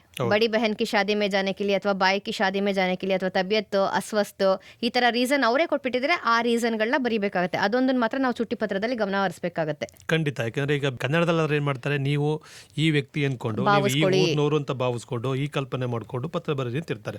ನಮ್ಮಲ್ಲಿ ಏನೂ ಇರೋದಿಲ್ಲ. ಅವನು ವಿದ್ಯಾರ್ಥಿಯೇ ಆಗಿರ್ತಾನೆ. ವಿಷಯವನ್ನು ಕೊಟ್ಟಿದ್ರೆ ಆ ವಿಷಯವನ್ನ ಮೆನ್ಷನ್ ಮಾಡ್ತೀರಿ. ವಿಷಯ ಕೊಟ್ಟಿಲ್ಲ ಅಂತಂದ್ರೆ ನೀವು ಯಾವ್ದಾದ್ರು ಒಂದು ವಿಚಾರನ ಸಕಾರಣ ದೇತೇವು ಅಂದ್ರೆ ಸಾಕು, ನಿಮ್ಗೆ ಯಾವ್ದಾದ್ರು ಕಾರಣಗಳನ್ನ ಅಲ್ಲಿ ಕೊಟ್ಟು. ಮತ್ತೆ ಇನ್ನೊಂದು ಅದೇ ಎಷ್ಟು ದಿನ ಅಂತ ಕೊಟ್ಟಿದಾರ ಅದೊಂದು ನೋಡ್ಕೋಬೇಕಾಗತ್ತೆ. ಅದರಲ್ಲಿ ದಿನಾಂಕ ಬರೀಬೇಕಾದಾಗ ನಾವು ಗಮನಿಸ್ಕೋಬೇಕು. ಈಗ ಪರೀಕ್ಷೆ ನಡೆಯುತ್ತಾ ಇರ್ತಕ್ಕಂಥ ದಿನದಲ್ಲೇ ನೀವು ಪತ್ರ ಬರೀತಾ ಇರೋದ್ರಿಂದ ಮೇಲ್ಗಡೆ ದಿನಾಂಕ ಹಾಕಬೇಕಾದಾಗ ನೀವು ಅವತ್ತಿನ ದಿನನೇ ಹಾಕ್ತೀರಿ. ಪರೀಕ್ಷೆ ಯಾವತ್ತಿರುತ್ತೆ ಅವತ್ತಿನ ದಿನ ಹಾಕ್ತೀರಿ. ಆದರೆ ಇದರಲ್ಲಿ ಬಾಡಿ ಆಫ್ ದ ಲೆಟರಲ್ಲಿ ದಿನಾಂಕ ಎಲ್ಲಿಂದ ಎಲ್ಲಿವರೆಗೆ ಅಂತ ಹಾಕ್ತಿರಲ್ಲ, ಅದ್ರ ನೆಕ್ಸ್ಟ್ ಡೇ ಇಂದ ಹಾಕಬೇಕಾಗತ್ತೆ. ಉದಾಹರಣೆಗೆ 20ನೇ ತಾರೀಕು ಮಾರ್ಚ್ ತಿಂಗಳಲ್ಲಿ ನಾನು ಪತ್ರ ಬರೀತಾ ಇದ್ದೀನಿ ಅಂದರೆ ರಜೆ ಎಲ್ಲಿಂದ ಬೇಕು ನನಗೆ? 21ರಿಂದ ಬೇಕಾಗುತ್ತೆ. 21ರಿಂದ 3 ದಿನ ಆಗೋದಿದೆ. 21, 22, 23 ಅಂದರೆ 21ರಿಂದ 23ನೇ ತಾರೀಕುವರೆಗೂ ನನಗೆ ರಜೆ ಬೇಕು ಅಂತಕ್ಕಂಥ ಕಾರಣವನ್ನು ಕೊಡಬೇಕಾಗತ್ತೆ. ಅದನ್ನು ಗಮನಿಸಿದ್ರೆ ಸಾಕು ಮಗು. ಮತ್ತು ನಾವು ಪ್ರೇಕ್ಷಕಲ್ಲಿ ಏನು ವಿಳಾಸವನ್ನು ಕೊಟ್ಟಿರ್ತೀವಿ ಅದೇ ಸೇವಾ ಮೇಲೂ ಹೆಚ್ಚು ಕಮ್ಮಿ ಅದೇ ಬರುತ್ತೆ. ಅಲ್ಲಿ ಪ್ರಧಾನ ಅಧ್ಯಾಪಕ ಒಂದು ಬಿಟ್ಟರೆ ಎಲ್ಲವೂ ಅದೇ ಇರುತ್ತೆ. ಶಾಲೆ ಹೆಸರನ್ನ ಬರೆಯೋದಕ್ಕೆ ಕಷ್ಟ ಆಗ್ಬೋದು, ಅಥವಾ ಸರ್ಕಾರಿ ಮಾಧ್ಯಮಿಕ ಶಾಲಾ ಅಂತ ಬರೆಯೋಕ್ಕೆ ನಿಮ್ಗೆ ಕಷ್ಟ ಆಗ್ಬೋದು. ಆಗ ಬೇಕಾದ್ರೆ ನೀವು ಸರ್ಕಾರಿ ಹೈಸ್ಕೂಲ್ ಅಂತ ಹೇಳಿ ನೀವು ಸರಳವಾಗಿ ಯಾವ್ದು ಅನುಕೂಲ ಆಗುತ್ತೆ ಅದನ್ನು ನೀವು ಬರೀಬಹುದು. ಸರ್, ಈಗ ನಾವು ಇಷ್ಟೊತ್ತವರೆಗೂ ಡಿಸ್ಕಸ್ ಮಾಡಿದ್ವಿ, ಇಡೀ ಪೇಪರಲ್ಲಿ ಏನೇನು ಪ್ರಶ್ನೆ ಬರ್ಬೋದು, ಹೇಗಿರುತ್ತೆ ಅಂತೆಲ್ಲ ಹೇಳಿದ್ವಿ. ಈಗ ಒಂದು ಸಲ ಪ್ರಶ್ನೆ ಪತ್ರಿಕೆ ರೂಪುರೇಷೆ ಹೇಗಿರುತ್ತೆ ಅಂತ, ಎಷ್ಟೆಷ್ಟು ಮಾರ್ಕ್ಸಿಗೆ ಏನೇನು ಬರುತ್ತೆ ಅಂತೆಲ್ಲ ಒಂದು ಸಲ ಒಟ್ಟಿಗೆ ಹೇಳಿಬಿಟ್ರೆ ಮಕ್ಕಳಿಗೆ ಒಂದು ಪರಿಚಯ ಆಗುತ್ತೆ ಅಂತ. ಖಂಡಿತ ಮೇಡಮ್. ಪ್ರಶ್ನೆ ಪತ್ರಿಕೆ ಕೈಗೆ ಬರ್ತಾ ಇದ್ದಂಗೆ ಉತ್ತರ ಬರೆಯೋಕ್ಕೆ ಶುರು ಮಾಡ್ತಕ್ಕಂಥ ಮಕ್ಕಳು ಇದ್ದಾರೆ. ಹೌದು. ಆ ಕಾನ್ಸೆಪ್ಟ್ ಏನಾಗುತ್ತೆ, ಯಾವ್ಯಾವ ಉತ್ತರ ಬರುತ್ತೆ, ಯಾವ್ದು ಬರಲ್ಲ, ಎಲ್ಲಿ ಹೆಚ್ಚಿಗೆ ಮಾರ್ಕ್ಸನ್ನು ತಗೋಬೋದು, ಹೆಚ್ಚು ಸಮಯವನ್ನು ಸ್ಪೆಂಡ್ ಮಾಡ್ಬೋದು ಅನ್ನೋ ವಿಚಾರ ಮಕ್ಕಳು ಗೊತ್ತಾಗೋದಿಲ್ಲ. ಅದಕ್ಕಾಗಿ ಈಗ ನಾವು ಪ್ರಶ್ನೆ ಪತ್ರಿಕೆ ಕೊಟ್ಟ ತಕ್ಷಣ 15 ನಿಮಿಷಗಳನ್ನು ಪ್ರಶ್ನೆ ಪತ್ರಿಕೆ ಓದಲಿಕ್ಕೆ ಅಂತ ಮೀಸಲಿಟ್ಟಿದ್ದಾರೆ. ಹಾಗಾಗಿ ಮಗು ಆ ಪ್ರಶ್ನೆ ಪತ್ರಿಕೆ ಕೈಗೆ ಬಂದ ತಕ್ಷಣ ಎಲ್ಲ ಪ್ರಶ್ನೆಗಳನ್ನು ಸಾವಧಾನದಿಂದ ಅದನ್ನು ಓದಬೇಕಾಗತ್ತೆ. ಅದು ಓದಿದಾಗ ಪ್ರಶ್ನೆ ಪತ್ರಿಕೆ ಹೇಗಿರುತ್ತೆ ಅಂದರೆ, ಫಸ್ಟ್ ಮೇನಲ್ಲಿ 8 ಅಂಕಗಳ ವ್ಯಾಕರಣ ಅಂಶಗಳನ್ನು ಕುರಿತು ಪ್ರಶ್ನೆಗಳನ್ನು ಕೇಳಲಾಗುತ್ತೆ.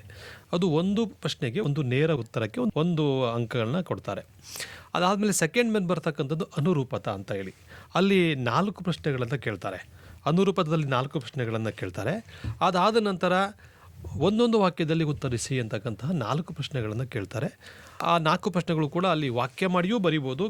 ಕೆಲವು ಸಲ ಒಂದೊಂದೇ ಪದದಲ್ಲೇ ಉತ್ತರವನ್ನು ಬರೆದ್ರೂ ಕೂಡ ಅಂಕಗಳು ಸಿಗುತ್ತೆ. ಆದರೂ ಮಕ್ಕಳು ವಾಕ್ಯದಲ್ಲೇ ಮಾಡೋದಕ್ಕೆ ಒಳ್ಳೆಯದು. ಯಾಕೆಂದರೆ ಪ್ರಶ್ನೆ ಅಲ್ಲೇ ಇರ್ತಕ್ಕಂಥ ಪದಗಳನ್ನೇ ಸೇರಿಸಿ ಒಂದು ಪದದ ಉತ್ತರ ಇರುತ್ತಲ್ಲ ಅದನ್ನು ಆ ಪ್ರಶ್ನೆಯಲ್ಲಿ ಇರ್ತಕ್ಕಂಥ ಎಲ್ಲಿ ಸೇರಿಸಬೇಕು, ಕ್ಯಾ, ಕವನು, ಕಹ ಅನ್ನೋ ಜಾಗದಲ್ಲಿ ಉತ್ತರವನ್ನು ಹಾಕಿ ವಾಕ್ಯವನ್ನು ಮಾಡಿದ್ರೆ ಒಳ್ಳೆಯದು. ಆಮೇಲೆ 2 ಅಂಕದ ಪ್ರಶ್ನೆಗಳು 8 ಪ್ರಶ್ನೆಗಳಿರ್ತವೆ. ಅಂದರೆ 16 ಅಂಕಕ್ಕೆ 2 ಅಂಕದ ಪ್ರಶ್ನೆಗಳಿರ್ತವೆ. ಅದರಲ್ಲಿ ಗದ್ಯ ಮತ್ತು ಪದ್ಯವನ್ನು ಹೊರತುಪಡಿಸಿ 2 ಪೂರಕ ವಾಚನದಿಂದ 2 ಪ್ರಶ್ನೆಗಳನ್ನು ಕೇಳ್ತಾರೆ.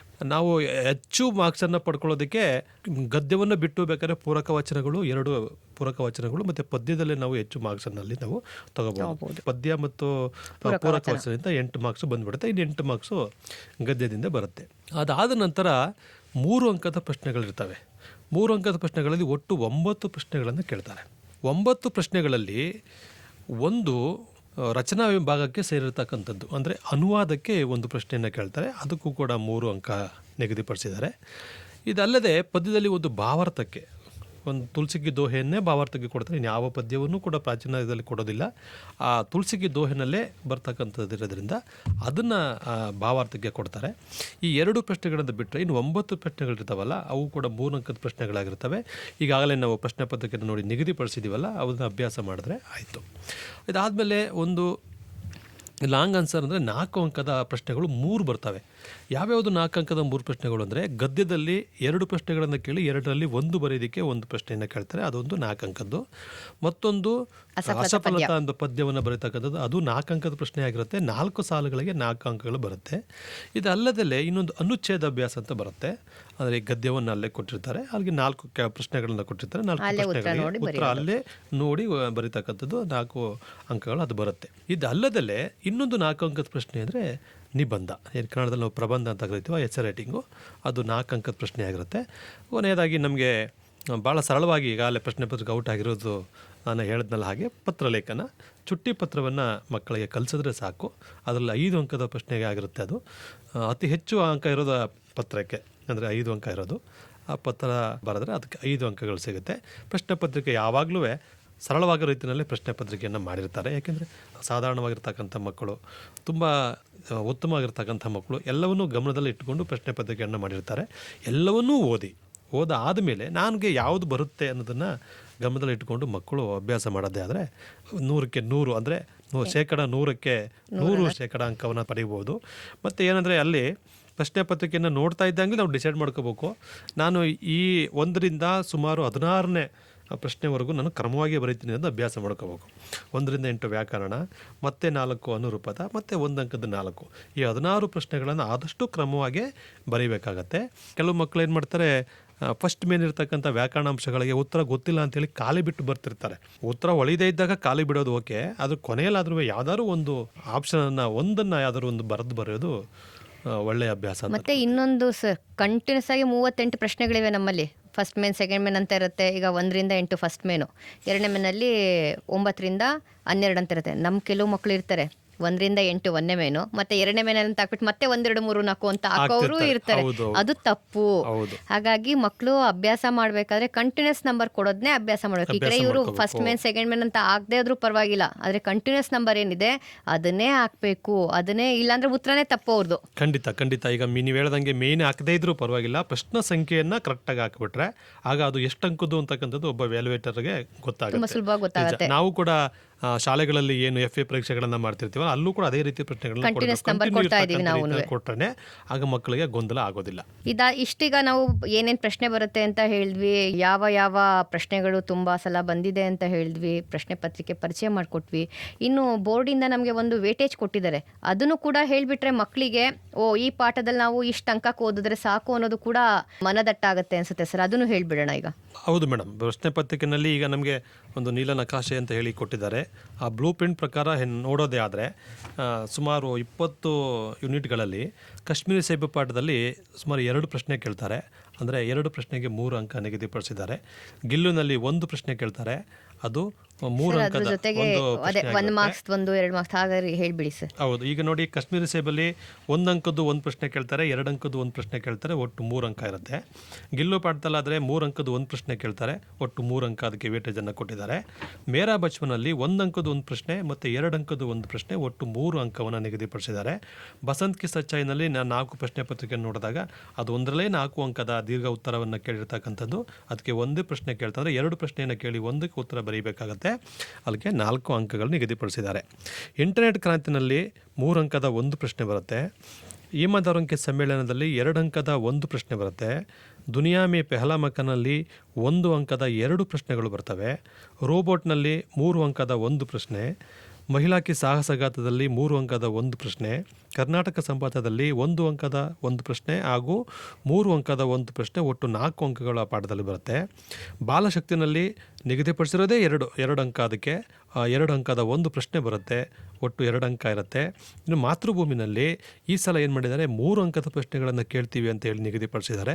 3 ಅಂಕದ 1 ಪ್ರಶ್ನೆ ಬರುತ್ತೆ, ಒಟ್ಟು 3 ಅಂಕಗಳನ್ನು ಆ ಪದ್ಯಕ್ಕೆ ನಿಗದಿಪಡಿಸಿದ್ದಾರೆ. ಇನ್ನು ಅಭಿನವ್ ಮನುಷ್ಯದಲ್ಲಿ 1 ಅಂಕದ 1 ಪ್ರಶ್ನೆ ಬರುತ್ತೆ, 2 ಅಂಕದ 1 ಪ್ರಶ್ನೆ ಬರುತ್ತೆ, ಒಟ್ಟು 3 ಅಂಕ ಇರುತ್ತೆ.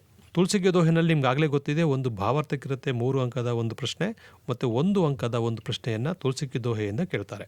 ಸಮಯಕ್ಕೆ ಪೆಹಚಾನಲ್ಲಿ 1 ಪ್ರಶ್ನೆ ಇರುತ್ತೆ, ಅದಕ್ಕೆ 3 ಅಂಕಗಳನ್ನ ನೀಡಿರ್ತಾರೆ. ಸೂರ್ಶ್ಯಾಮಲ್ಲಿ 1 ಅಂಕದ 1 ಪ್ರಶ್ನೆ, 2 ಅಂಕದ 1 ಪ್ರಶ್ನೆ, ಒಟ್ಟು 3 ಅಂಕಗಳನ್ನ ನಿಗದಿಪಡಿಸಲಾಗಿದೆ. ಕೋಶಿಶ್ ಕರ್ನೆ ವಾಲೋಂ ಕಿ ಕಭಿ ಹಾರ್ ನಹಿ ಹೋತಿ ಎಂಬ ಪದ್ಯವನ್ನು ಕಂಠಪಾಠಕ್ಕೆ ಕೇಳ್ತಕ್ಕಂಥದ್ದು.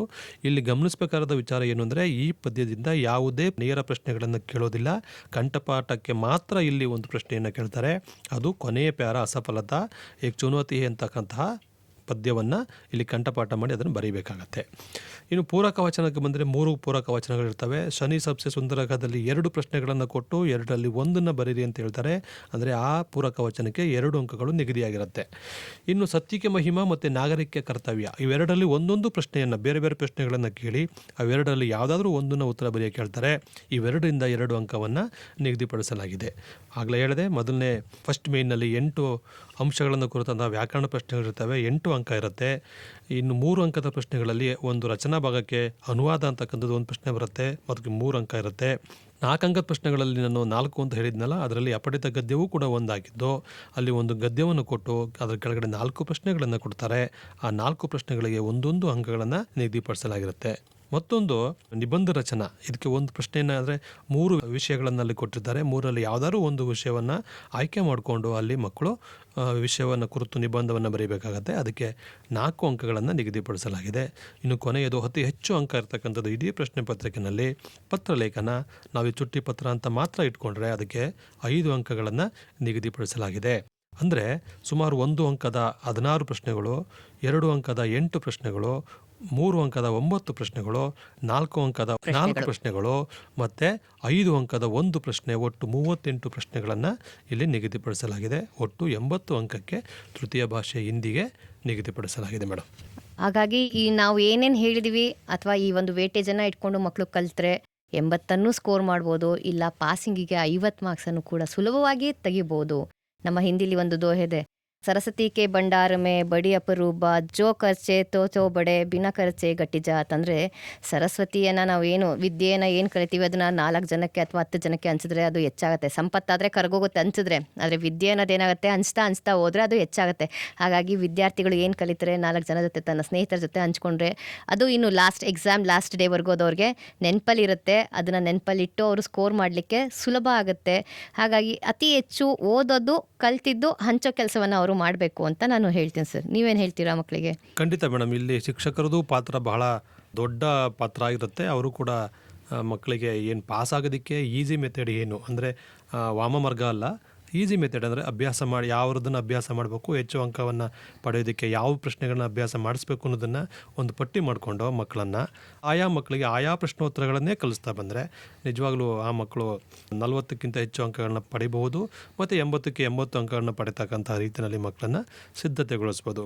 ಹೇಳ್ತಾರಲ್ಲ, ಕರತ ಅಭ್ಯಾಸಸೆ ಜಡಮತ್ತು ಹೋತು ಸುಜಾನ್ ಅಂತ ಏನು ಹೇಳ್ತೀವಲ್ಲ, ಹಾಗೆ ಅಭ್ಯಾಸ ಮಾಡ್ತಾ ಎಲ್ಲವೂ ಕೂಡ ಸರಳವಾಗುತ್ತೆ.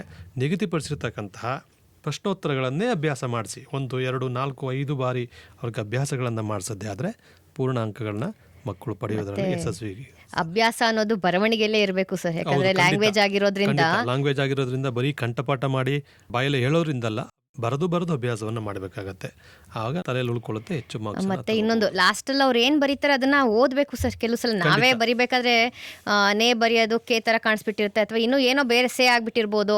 ಹಾಗಾಗಿ ನಾವು ಒಂದ್ಸಲ ಓದಿದಾಗ ಅಲ್ಲಿ ತಪ್ಪಾಗಿರೋದು ನಾವು ಗುರ್ತಿಸ್ಬೋದು. ನಮ್ಮ ಮಕ್ಕಳು ಮಾಡೋದಿಲ್ಲ ಆ ಕೆಲಸನ, ಬರ್ದಾಯ್ತಾ ಹಬ್ಬ ನಂದು ಮುಗ್ದೋಯ್ತು ಅಂತ ಕೂತ್ಕೊಬಿಡ್ತಾರೆ. ಅದು ಬಿಟ್ಟು ಲಾಸ್ಟಲ್ಲಿ ಇನ್ನೂ ಟೈಮ್ ಇದ್ದಾಗ ಕೂತ್ಕೊಂಡು ಒಂದ್ಸಲ ಏನು ಬರೆದಿದ್ದಾರೆ ಅದನ್ನು ಓದಿ ಅಲ್ಲೇನಾದ್ರು ತಪ್ಪಿದ್ರೆ ಅದನ್ನು ಸರಿ ಮಾಡಿದ್ರೆ ಅದು ಹೆಚ್ಚು ಅಂಕ ಗಳಿಸೋದ್ರಲ್ಲಿ ಅದು ಕೂಡ ಒಂದು ವಿಧಾನ ಅಂತ ಹೇಳ್ತೀನಿ. ಹೌದು ಮೇಡಮ್, ಈಗ ನಾವು ಇಡೀ ಉತ್ತರ ಪತ್ರಿಕೆನ ನೋಡಿದಾಗ ಮಕ್ಕಳಲ್ಲಿ ಮಾರ್ಕ್ಸ್ ಎಲ್ಲಿ ಹೋಗ್ತಿರುತ್ತೆ ಅಂದರೆ ಸಾಮಾನ್ಯವಾಗಿ ಫಸ್ಟ್ ಮೇನಲ್ಲಿ ಹೋಗ್ತಿರುತ್ತೆ, ಇಲ್ಲ ಪದ್ಯದಲ್ಲಿ ಹೋಗ್ತಿರುತ್ತೆ, ಇಲ್ಲ ಪತ್ರಲೇಖನದಲ್ಲಿ ಹೋಗ್ತಿರುತ್ತೆ ಮಕ್ಕಳಿಗೆ. ಹೌದಲ್ವಾ? ಈಗ ನಾವು ಇಷ್ಟು ಹೊತ್ತು ಏನೇನು ಸಲಹೆಗಳನ್ನು ಸೂಚನೆಗಳನ್ನು ಹೇಳಿದ್ದೀವಿ ಅದನ್ನು ಮಕ್ಕಳು ಅನುಸರಿಸಿದ್ರೆ 80 ಮಾರ್ಕ್ಸ್ ಅಂತೂ ಖಂಡಿತ ತಗೋಬೋದು. ಮತ್ತು ನಮ್ಮ ರಿಸಲ್ಟ್ ಏನಿದೆ ಅದನ್ನು ಕೂಡ ಟಾಪಲ್ಲಿ ಹೋಗ್ಬೋದು ನಾವು ಅಂತ, ಒಳ್ಳೆ ರಿಸಲ್ಟನ್ನು ಕೊಡ್ಬೋದು ಅಂತ ಹೇಳ್ತಾ ನಾನು ಮಾತು ಮುಗಿಸ್ತೀನಿ ಸರ್. ಖಂಡಿತ ಮೇಡಮ್, ನಾವು ಈ ಸಲಹೆಗಳನ್ನು ಪಾಲಿಸಿದ್ರೆ ಖಂಡಿತ ಈಗ ದಕ್ಷಿಣ ವಲಯದಲ್ಲಿ ಅತ್ಯುತ್ತಮವಾದಂತಹ ಫಲಿತಾಂಶವನ್ನು ಈಗಾಗಲೇ ಹಿಂದೆ ನಡೆದಂತಹ ಪರೀಕ್ಷೆಗಳಲ್ಲಿ ಹಿಂದಿ ಎಲ್ಲ ವಿಚಾರಗಳಿಂದ ಸಬ್ಜೆಕ್ಟ್ಗೆ ಹೋಲಿಸ್ಕೊಂಡ್ರೆ ಒಳ್ಳೆಯ ರಿಸಲ್ಟೇ ಬಂದಿದೆ. ತೃತೀಯ ಭಾಷೆ ಆಗಿರೋದ್ರಿಂದ ಸರಳವಾಗಿರ್ತಕ್ಕಂಥ ಪ್ರಶ್ನೆಗಳೇ ಬಂದಿರುತ್ತೆ. ಈಗ ಇನ್ನೂ ಅತಿ ಹೆಚ್ಚಿನ ಫಲಿತಾಂಶವನ್ನು ಕೊಡೋ ನಿಟ್ಟಿನಲ್ಲಿ ಇವಾಗ ಈ ಸಲಹೆಗಳೆಲ್ಲನೂ ವಿದ್ಯಾರ್ಥಿ ಆಗ್ಬೋದು ಅಥವಾ ಶಿಕ್ಷಕರಾಗ್ಬೋದು ಪಾಲಿಸೋದೇ ಆದರೆ ಖಂಡಿತ ನಾವು ಒಳ್ಳೆಯ ಅಂಕಗಳನ್ನ ಪಡೆದು ಮೊದಲನೇ ಸ್ಥಾನದಲ್ಲಿ ಕೊಂಡೊಯ್ಯೋದ್ರಲ್ಲಿ ಅನುಮಾನನೇ ಇಲ್ಲ. Thank you sir. Thank you madam, thank you very much.